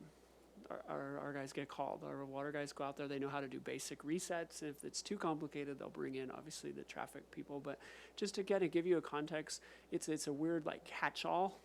It's a weird catch-all for everything that's kind of going on behind the scenes. And so our ESWs are kind of these unsung heroes that are for those who remember MacGyver, they know how to get into everything. Like, they know how to who to contact. Like, if you're friends with an ESW, you can pretty much do anything in town because they have built over years the connections. So it's a difficult position to keep staffed because it does require such a unique skill set. And of course, it's after hours, weekends, that kind of activities. But I just wanted to flavor that because it isn't just responding to a water emergency. I mean, sewer spills, they'll go out for all kinds of activities. So Is there anything we've learned from all of this contact that's coming in after hours? It just begs the question in me. I'm just very curious. yes, and I think that's what we're talking about. I think there are ways to streamline and try and direct these calls to more directly. Right now, the software and it's just not there, and we're kind of dealing with an outdated model in that sense. But we're hoping with CRM or another component where we can actually, take those calls that go in, for example, to clean up blood or whatever it is, and direct those right to our contract cleaner or whoever is going to come out and actually do that removal. Traffic. If there's a traffic accident, it's our ESW who goes in and sets up traffic control after hours. Like, that's again it's an interesting. So you imagine the skill set you got to have to really respond to all these things. And so, is that the right person to do it? Is there someone else? And it really comes back to how many people do you want to have on call? Because it's very disruptive for those who have lived in the on-call world. No drinking. You got to be ready just if you get a call. So no, can't leave town kind of thing. So. Maybe this is the best model. Maybe there's a role for our fire department to play with some of these. We're exploring all these things, and I'm just sharing. It's complicated, but it's. So for some of these, I would if I saw blood on the sidewalk, right, I would not call this particular group. I would probably curse my neighborhood cat that is the murder cat. But everyone has one. But right, some of these questions, if there was a traffic accident, I certainly wouldn't anticipate you guys would be. So what, I guess we would get called in by police. Sure. Yeah. But I guess so that was kind of my question for some of these.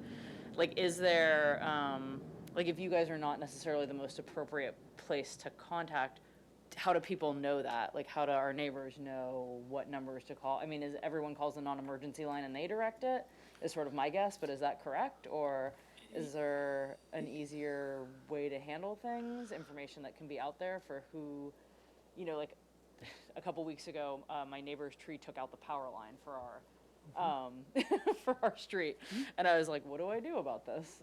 People call, that's who they call, ESW. Right, 100%, and I did, right, eventually. Of course, I'm Googling on my cell phone because now I don't have power or whatever. Right. So is there a bit of community outreach or education that can happen that makes it easier for your group, or is that just crazy? I think we're exploring all of those options.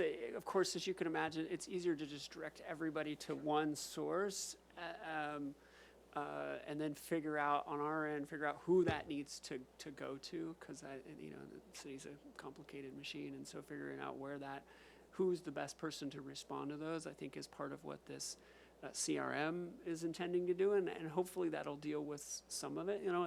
For example, something I just deal locally, contractor dumped a bunch of concrete on the street, the concrete truck turned the corner and whatever it spilled out of the back end just made a huge mess.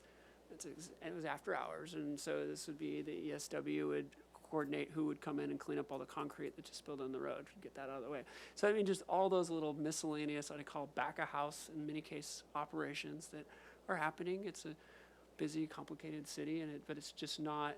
I think sometimes when we talk about this, you think, oh, it's just water mains, and that is a portion of what they're doing, and water leaks. But there's so much more to that operation.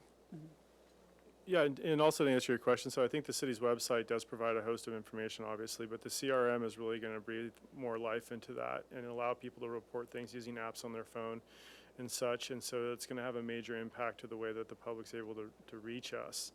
And I think fortunately we're positioned with the Water Services Group that's going to help lead our whole section and how we support the city where needed.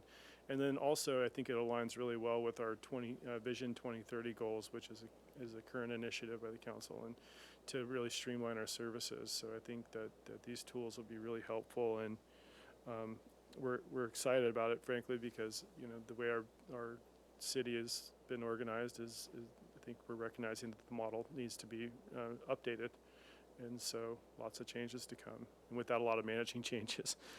I think the anxious part for me is, when the CRM will make it much easier to communicate issues. And so with that, hearing even more of those comments, and then how to manage those and work with those is going to be a lot. Because I mean, there are things I take for granted. Like if I had a leak at my house, I know how to shut my water off. A lot of people have no idea how to do that. It's quite remarkable. I think even, Miss Taylor took a call from there's a person taking a shower, and her shower she couldn't turn her shower off. So she called us. Okay. So as you can imagine, we hear the gamut. But I just wanted to recognize it's kind of a unique role that Water Resources plays here. Thanks for all the questions on that. Appreciate it. Asset tagging and GIS. So as we reported, we're using high precision GPS to locate a lot of our buried assets, which is super helpful to the community because they're able to know, certain things are exactly right here, and they don't have to go searching with their backhoe locator. So this is something that we've piloted, we've adopted to some level, but we're recognizing now that our entire geospatial layer needs to be updated kind of in a masterful way. So we're working on a GIS master plan to update how we gather that information and how we integrate that. And that's something we're working with our IT group on as a power user. We've just got a lot at stake to make sure we've got accurate information. So that's an ongoing effort and something that I'm excited to announce that we're doing a GIS master plan. Long time in the making and definitely needed. SCADA support services will likely be coming to you soon with to award some contracts. We're going to be putting out an RFQ and RFP for on-call SCADA support. As you know, SCADA is the backbone for our control systems and being able to see how water is moving through the system, how our system's performing. So what's integral to keeping those systems up and running is some extra help, specialized help in areas where, in hardware and software in particular, regarding our SCADA system. I'm going to skip an item over here to Gibraltar Dam. Gibraltar Dam, as... Do you want me to talk about the ASR? You can, yeah, I was going to invite Carson, who's going to be speaking next, but if you like to talk perfect. ASR. No, I'll let Carson, you'll get more detail. Yeah, so just hop sketching to the Gibraltar Dam. The caretaker's home there has been upgraded. I think the last time it was upgraded was probably about 12 years ago. So and a part of that, is just ongoing maintenance that the facility needs. That caretaker provides a really important role for security back there, and so we're going to be doing an assessment of their actual caretaker facility, but we also want to look holistically on how we're supplying water and power to that facility. So we're going to be doing an assessment of that and coming back with some some recommendations on projects up there that keep those operations moving seamlessly. And with that, I'm going to go ahead and move to our capital and invite Carson Woolert up to help discuss some of that and start us off with our ASR project at San Roque, and I'll also invite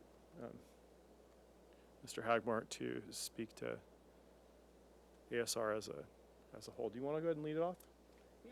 Happy to. So, just start describing what this is. Aquifer storage and recovery is really this concept of reversing our groundwater wells and being able to pump water back into the ground. And it sounds somewhat easy, but it is far more complicated, the chemistry and the equipment to do that. And I'd say for at least the last decade, any wells that we've been putting in, we've made them ASR capable. That doesn't mean that you can just jump right into doing it, but it means we have the opportunity to do that. So as we go through our wells, we're doing that. And so with that, recently we ran into some challenges as we've started to try and turn one of our wells into or implement ASR. And so I'll let Carson to kind of describe the hurdles we've gone through and where we're at with that right now. Thank you, Mr. Hagmart and Ellen here, commissioners.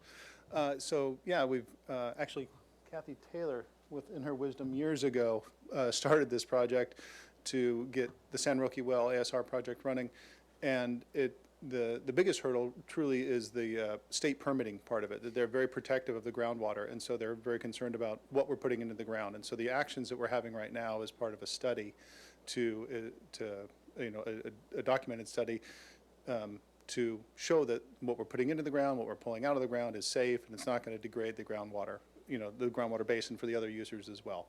So we're in, as we started touching these things, there's a lot of permitting negotiation going on, and then we got into the action of it, and we've had some mechanical failures. But we've got a permitting window, and I still think we're going to have plenty of time to complete the permitting in the window that we have. So we've just got an agreed upon proposal, and I'd expect we'd be back up and running within about a month to start. And then we'll have about a 6-month scientific, injection, water quality testing, withdrawal, back and forth. And then we'll have that, we'll have the data that would allow us to complete the permit and then just have ongoing access. We'd have specific operations, and that's an important part on how we operate it so that we don't cause problems to ourselves, but that's where that project is at the moment.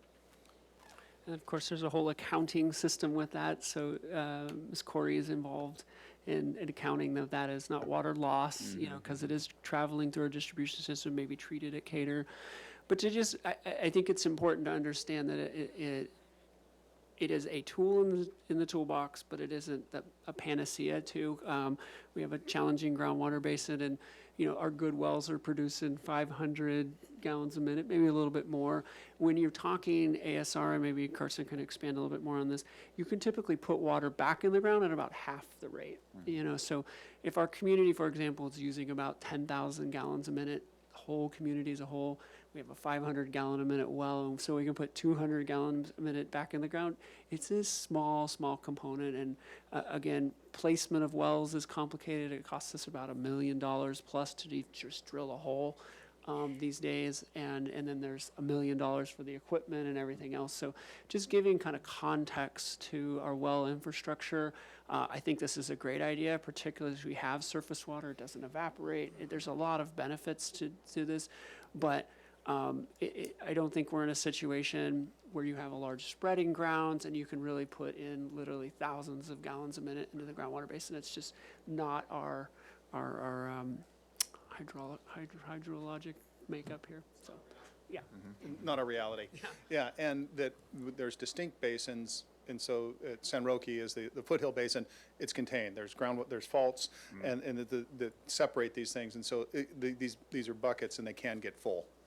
And so there's a physical limit of how much we can put in the ground, and there's studies around that as well. That's part of the process. But we draw them down, we can put the water back in, and that's a great place to store it. What's the rate in which we're putting water down the San Roque well for the ASR? I think I think our injection rate's 350 gallons a minute.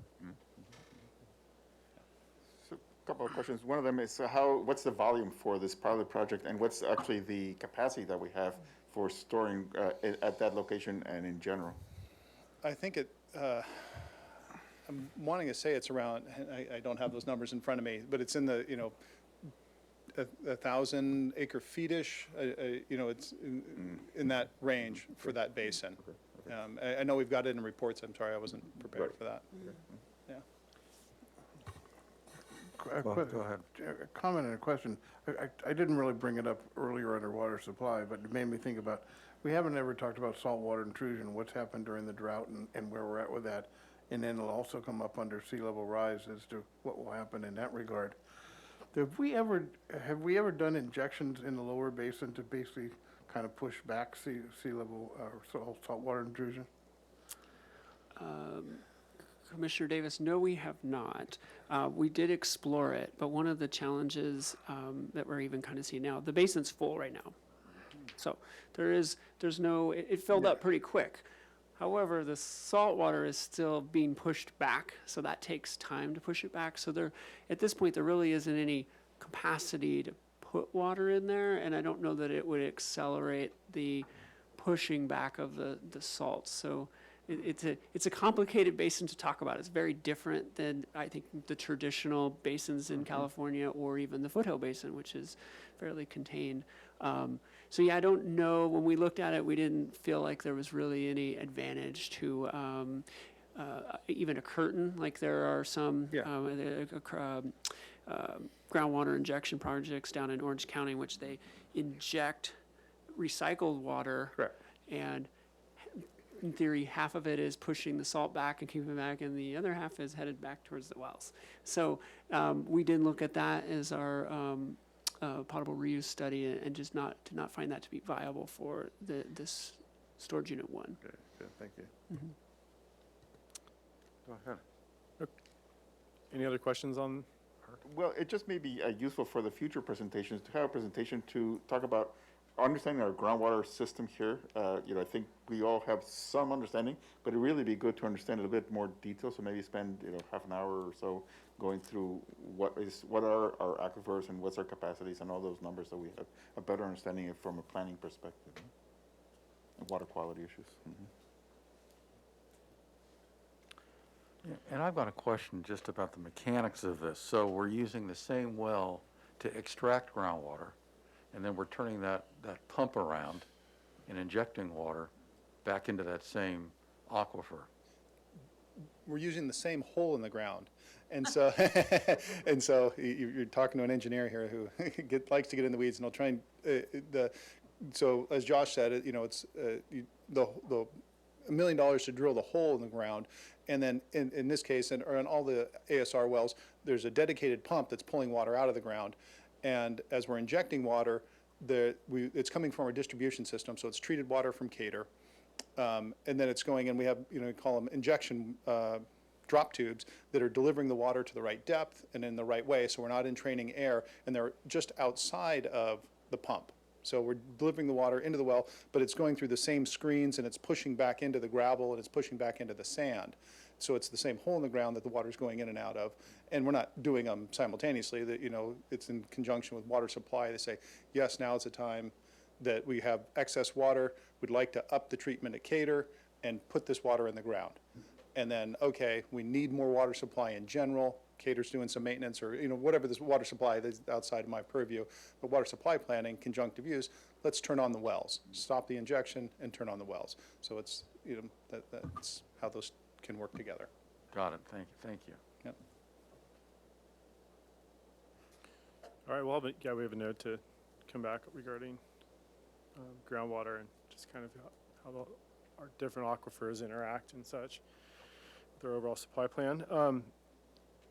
So our capital, we're in a really unique and challenging capital period, if you will. We've got a lot of assets that we've identified for replacement through the Water Distribution Infrastructure Plan.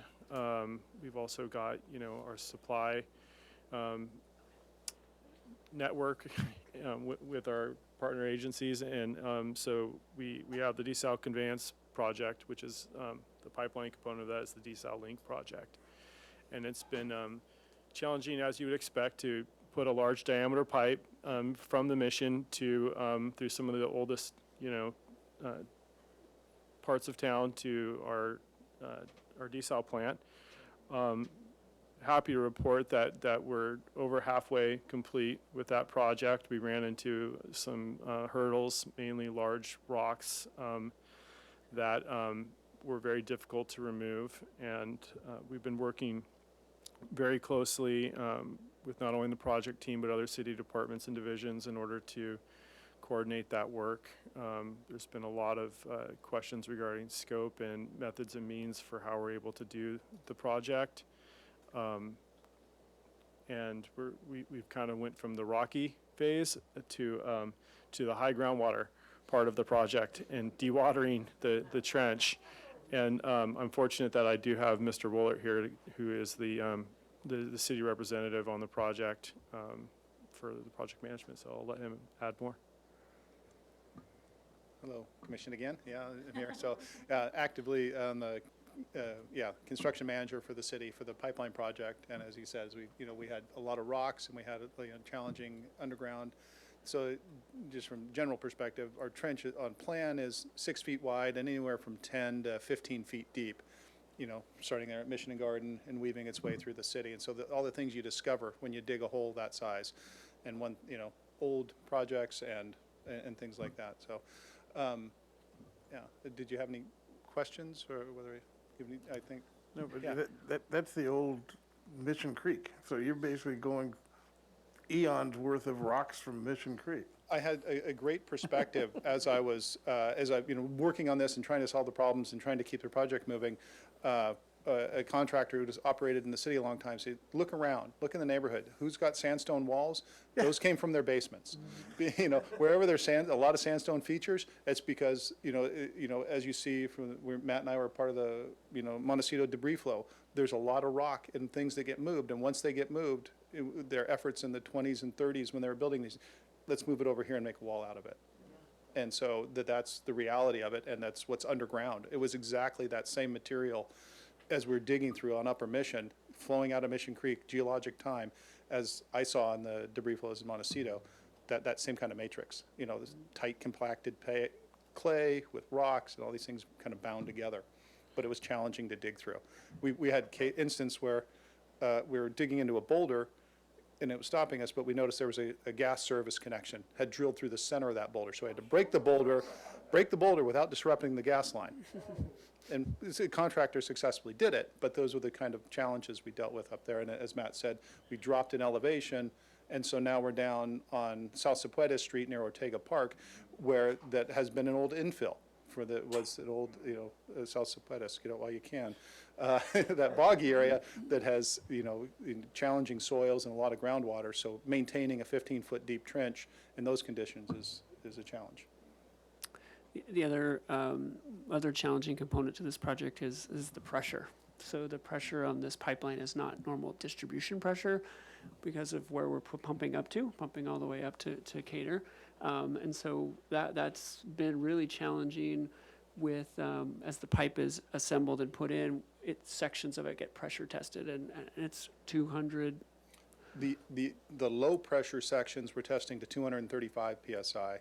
And that's the upper section, and so this bottom section will be hit to 275 PSI. And that's the operating pressure, essentially at ground level at zero elevation at the desal plant, and it's roughly 600 feet with the friction loss to get up to up indicator. So that's one pump, and it's one pressure exercise to get there. So just even minor imperfections in the workmanship or the pipe, we've seen, I don't know, you've been chasing a few leaks. We've got it settled. We've been passing all our tests. It's been challenging, but yeah.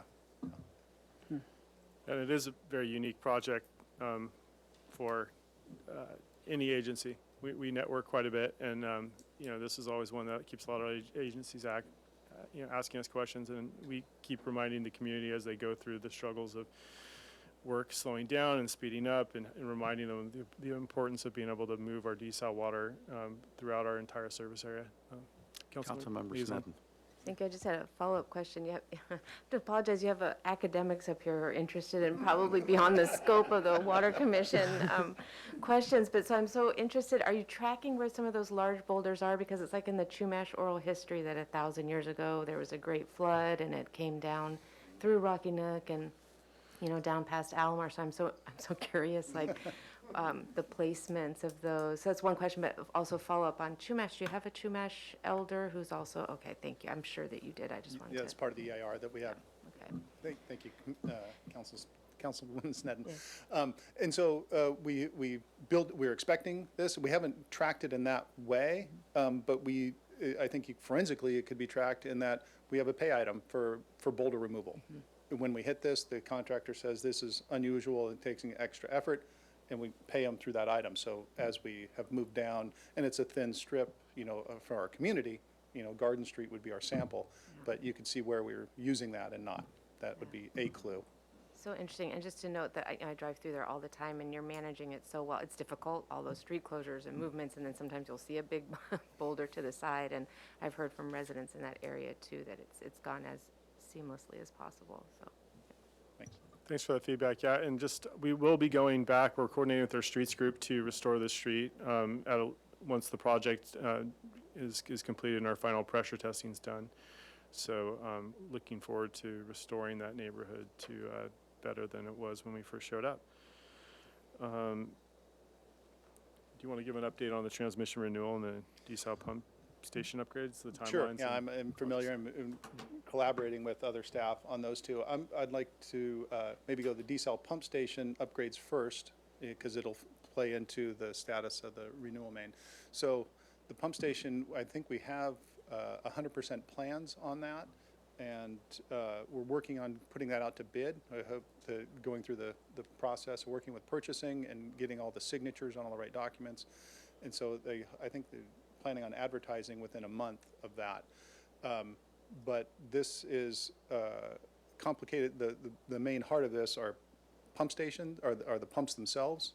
I think there's two 450 horsepower pumps, and then the electrical controls that go with that. They're going to be put in parallel with what's in now. And as Ms. Flessy had alluded to earlier, similar to the recycled pump station, pumps themselves are long lead times item, and these bits. So putting it out to bid, and it's going to be a long lead time. They expect the pumps to be turning in, I think, January 2024 is what the whole time of executing the construction contract, purchasing the equipment, and then building it. The actual physical construction is a shorter piece of that time. Most of that time is lead time to get this complicated equipment and highly, complicated stuff. Anyhow, with that, the synchronization of these things, there's the desal link, there's the desal transmission renewal, and this pump station. The pump station is going to use all these pipelines. So once that became clear that these were long lead times, we've kind of paused on the transmission renewal efforts. We've got 95% plans, and we have a construction manager on board who has provide constructability review. And there's nothing exotic about this. It's just very specifically interacting with this existing transmission main to make repairs or kind of hardening. I've worked with Matt a lot on this, and what we found is the damage or failures that have happened are at the where the appurtenances attach, or where we have little tie-offs or things like that. And so that's where we're really focusing our effort to replace or to harden all those things, so that when we have this dedicated line, we won't have the failures there. And so the sequencing is to get the pump station in motion, and then we'll have, put the renewal project out to bid and have that construction complete well before the pump station is complete. So that's the... So all in all, be expecting January 24 to be able to use the entire infrastructure as it was envisioned, and that'll be in conjunction also with some of the Cater finished water reservoir resiliency project. I do want to mention, if we're wrapping up on the desal conveyance work, a lot of this work is being supported by outside consulting engineers. It's definitely tested our ability to keep eyes on everybody, and hats off to Mr. Wooler and his team for keeping all of this high priority work going during a really difficult time and short staffing and many other long lead time challenges with supply hurdles and all kinds of things. And thank you, Mr. Weller. And I can invite. I was wondering if there may be questions. Oh, yeah, sorry. Yeah, well, first, thank you again. Sure. But in terms of the capacity of the pump station, will it be at full capacity when it's running, or does it have excess capacity as we decide on putting more diesel? It has, so this is a step process, and Joshua talking about right sizing. The desal plant overall was laid out for 4 pumps Yep. to push water out. And the pump station as it is now has got 2 of those addresses, 2 of those locations full with pumps that can push right in the distribution system. These 2 pumps have the capacity to move all the water that we're producing now up to Cater. And if we were to increase the desal plant, the other 2 pumps would come out, and 2 pumps of the same size would come into those locations and then be able to move expanded capacity to Cater. So it's stepwise through the process. Just a good reminder, Ms. Flesser reminded me that this is primarily why we're really struggling with the engineer issue, because we really need engineers like Mr. Waller here with years and years of experience who can come in, because we're not dealing with just simple projects. All the simple projects are done.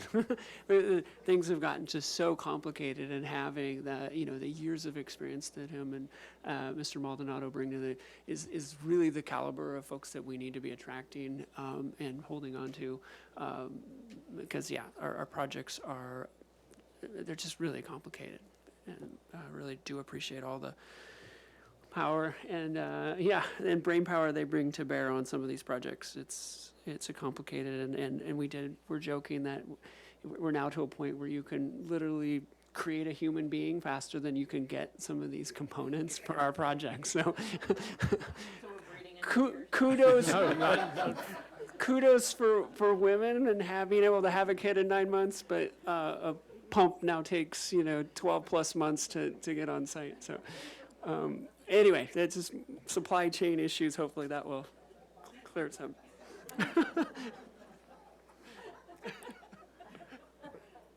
Were there any more questions on any of those final things?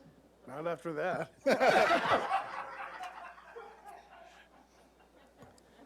I was going to ask, are we permitted for that activity? And yes, Mr. Maldonado, our principal engineering, is going to present on a few items here, a few capital items with me. Go ahead and take it for Cater. Absolutely. Thank you, Mr. Ward. Chair Young, commission members, council member Snedden. Phil Maldonado, interim principal engineer here in Water Resources, and I am the lead manager for the Cater Water Resources Resiliency Project. And just a quick update on this project. We are at 60% design with this project. It's moving along on schedule, which is great. We are looking at, one of the biggest things we're approaching right now is preparing for our SRF loan. So getting that package put together so that we can really move forward with the SRF, because that is one of the unknowns for this project. It's outside of our control as to how that approval process will go and how long it'll actually take to get those agreements in place. In parallel, we've already begun our design review for this project as well. We've gotten good feedback from the City Community Development Department and feel that we don't see any major obstacles in moving this project through the design review. And with that in mind, we'll continue moving it along to final design along in parallel with getting the SRF agreement in place. Yeah, I think one of the big question marks we had when we started this project was what was it going to take in order to upgrade the resiliency of the clear well itself, and what was the cost of that going to be. And through the study and through the work of Mr. Rhodes, the water treatment superintendent, and Mr. Maldonado, we were able to work with our Corolla engineers to kind of come up with a nice, cost-efficient way to ensure that we can make that facility extremely reliable. Some buttressing of I believe the corners of the clear well is going to be about what it takes. And so that was good news. less intrusive work in our main water supply for the city. So, yeah, that was welcome. Total cost, where are we at with that project again? Our total estimated project cost is 23 million at this point. And as Mr. Ward was alluding to, by adding the chlorine contact tank to the facility, we not only are meeting modern best management practices for how we treat the water, but we also give Mr. Rhodes much greater operational flexibility in how we can operate the facility. It also gives us the opportunity to reinforce the existing clear well, as Mr. Ward was alluding to.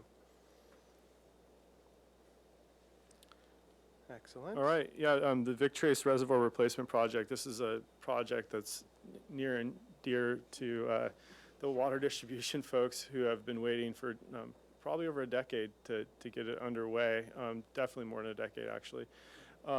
They've done about everything they can to mend that facility and keep it in a condition that allows for a potable status. And so now we're finally preparing to align that effort with the Clearwell upgrade. So again, thanks for your support with the Water Distribution Infrastructure Plan. It really gave us that roadmap for how we're going to have to sequence these major capital efforts. And I believe that the initial preliminary cost estimate was somewhere to the tune of $50 million. So it's a very large project. This facility is located over in the Mesa at the top of TB Hill there, or near there. And so it's going to be a major capital effort, 10 million gallon reservoir. And we're looking to replace it in like size because it's going to allow us to avoid having to replace other reservoirs, which is a great strategic move and will save us a lot of time and money. So any other updates on that? Yes, so from my perspective, looking at the planning time horizon, the Cater Reservoir Resiliency Project does need to be installed prior to this project going into place, just the way the balance of water storage works throughout the city. And so with that in mind, the design for this project has been moved to the fiscal year 24. But because of the sensitivity of the area, as Mr. Hagemark alluded to earlier on in the presentation, we are going to be moving forward with environmental assessment as well as engaging outreach because I think everyone agrees that we cannot engage early enough with the customer service, especially such a large project in a community residential area up on the Mesa. So that's the intent for this year. And I don't recall if I mentioned this before, but more and more this site could play a really critical role for water resources. It is 15 acres. It is outside of sea level rise impacts. And in particular, depending on what design we end up, I'm hopeful there'll be buried reservoirs is what we're going to end up with here, because right now the reservoir that's there is partially. But it could serve as a refugee site in many ways to operations that need to be moved because of sea level rise and climate change. It offers a very secure location. Again, I think what's important here and in our planning effort is that we really go through this long-term planning. It's got lots of solar potential there. I mean, it does have a lot of benefits, but the project site has a lot of neighbors who just enjoy that park-like background. And I think starting that conversation now, and it may be 30 years before we need to start relocating certain operations there, but it does, I think, have a really vital role to play, and I think we need to ensure that it can play that role by starting that conversation early with the community. Where is that exactly? Top of Meg's, La Cornilla. Yeah, you can take a left at the top of Meg's and you can go up there, and it's very hidden. You can see it. It's like if you 15 go to, acres, I'm trying to imagine. I know. It's incredible. You probably better just try Google Earth. And yeah, it's pretty isolated spot. And yeah, for the longest time neighbors loved to cut holes in the fence and build gardens and try and encroach. So we've had all kinds of challenges over the years. But yeah, it's really, we'll be back to talk more about it. It really does have an opportunity to do a lot for water resources. And Site visit. Happy to take, especially when the item gets closer to the conversation. I mean, I'd be happy to schedule something like that. It's a good idea. Did that fire get close to it then? Not too bad, yeah. Okay. But it's in that neighborhood, yes. I'm trying to look it up. Yeah.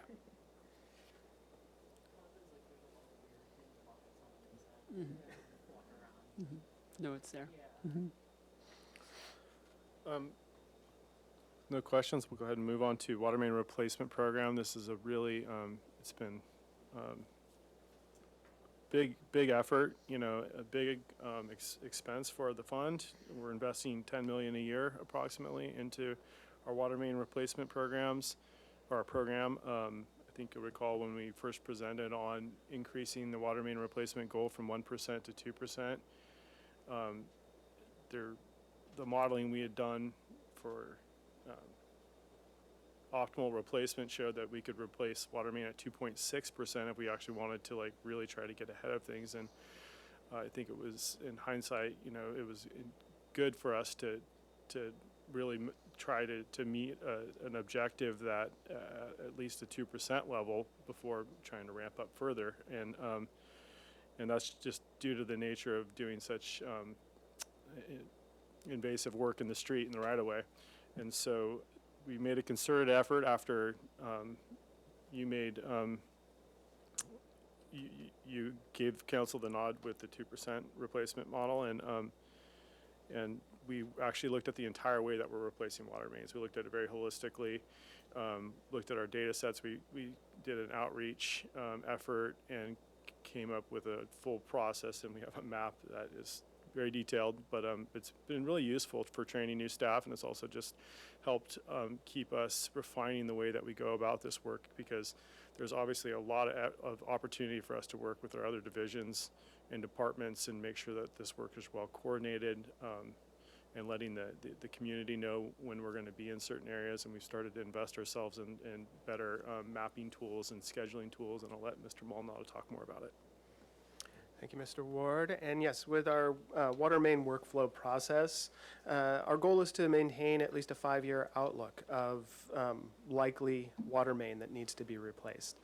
And that has helped just within our division to coordinate, primarily with our streets division, who is being funded through Measure C, so they have expanded their overlay work, so we have a lot of things just happening out in the right of way, which makes that coordination extremely important. And so for the 2% goal, we actually achieved that in fiscal year 19, hitting that, and then of course the pandemic hit and has really derailed many things. And so with this fiscal year 23 project, and I should note, it's fiscal year 23 because we are changing the name. We did not miss a year in the project's allocation, but we wanted to align the fiscal year as much as possible with when it was being constructed, and so that was the intent of doing that. And so with these fiscal year 23 projects, we do intend to get them both out to bid this fiscal year in order to come back up to speed to meeting that 2% goal. And so there will be a lot of activity involved with completing those designs, making sure those packages are ready, and getting them out to bid. And there'll be a little additional coordination with Mr. Woolert on the construction side to make sure, as well as Mr. Days and all of the work the operating staff does in order to coordinate with the construction work, to make sure that we're still meeting that resource need. We're not putting too much out there that can't be supported with the staff. And so that's where we are with these projects. And this does hinge on not only keeping the staff that we have, but getting the 2 vacancies that we have filled. So lots of ifs on this, and this is that's challenging. I mean, this is the bread and butter stuff, and this is the stuff it compounds. And so, we're carrying money forward from last year because we weren't able to get all the work done. And at some point, it gets to the point where even our construction community is going to have a hard time keeping up. If, we can't just go, oh, we're going to do a 4% this year because we're making up for last year. So I just want to let you know, we do have our eye on that. We're looking at that, but these are just, again, more of these like dominoes that start to fall out. And hopefully as a result, we won't see an uptick in main breaks because we were just starting to actually push that main break curve down, which was exciting. So anyway. I was just wondering if there's coordination with wastewater collections and sewer main repairs, and if there's ever like overlap where you can identify that. Absolutely. Actually, just before this meeting started, we had a broad coordination with wastewater, streets, and water, looking at all of those aspects. And it does dovetail into what Mr. Ward was talking about with our GIS and our centralized databases and how that information is coming in, being updated, and being maintained to stay accurate. And so we're doing a lot of work with that because that is the basis of having a good planning effort. And so there's more to come on that, I think, and it's a concerted effort by all parties.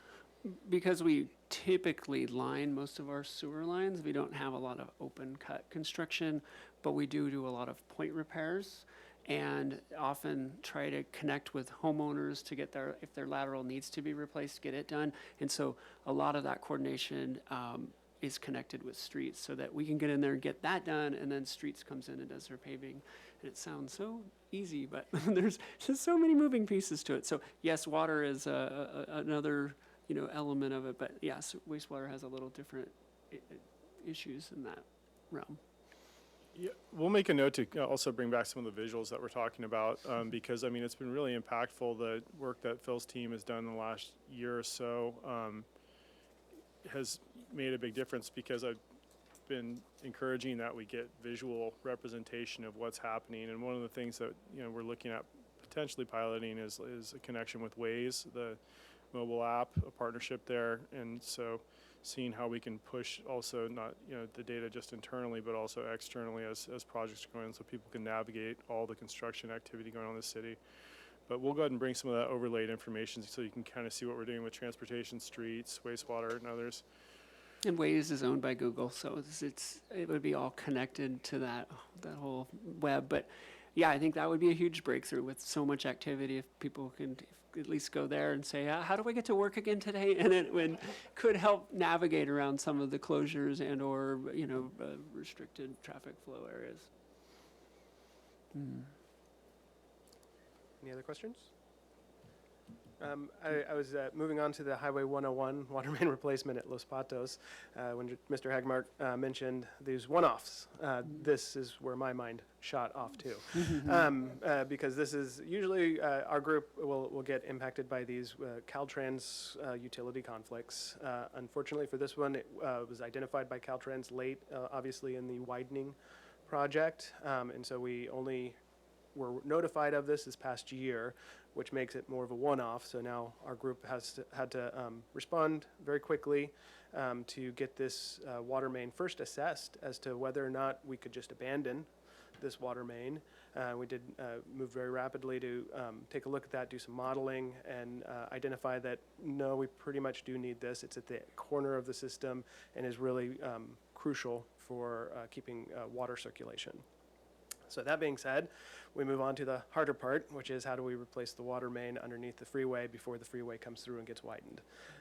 And so we have engaged a designer, and we have implemented the beginning of that design. We had the kickoff, and we are on schedule to meet the timelines that were set out by Caltrans, which will be having the majority of design complete by winter, this coming winter. And just looking at that, there will be, it's a complicated part of the city. It is in that lower part, so high groundwater, and we will need to be drilling underneath the freeway because that is a primary requirement by Caltrans. So it is not a simple project by any means. Any questions for that project? No? Okay. And then last but not least, the recycled pump station upgrades project. This project is currently in construction and is another example of long lead times on procurement. We are in the middle of construction right now, technically coming to the end of the original contract period, but we have had repeated difficulties identifying a clear timeline for those pumps and electrical equipment to come in. Right now, it is anticipated that that equipment will be available by December. And we're working with the contractor, working with the El Estero staff to just keep the project moving, trying to find ways to implement other components of the project as it goes, to get it to completion effectively. Something that didn't show up on here, but you may be interested in, is we are planning to replace the recycled water membranes. Those have been in service now for 7 years, 6 years. And so that's a pretty significant venture in which water is paying it, but it's really going to land on the wastewater operators who are going to be doing all of the management of that and that effort.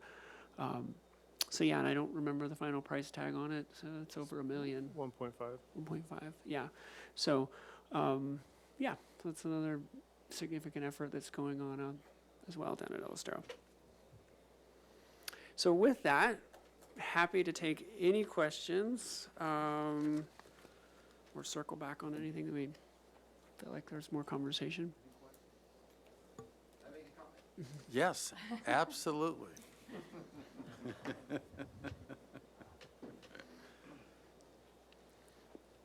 Well, good morning, everyone. Eric Friedman, the alternate for the commission from the council. And first, I just want to thank the chair and the commission and all of our staff for this excellent presentation and workshop. It's very valuable and informative. And just all the work that goes into both systems for us. It's just amazing the work that's done. But just briefly, I wanted to go back to the conversation about finance and for compensation for our staff. So it was mentioned that, Councilmember Sneddon mentioned we have the Fiscal Sustainability Initiative, and it's actually two components.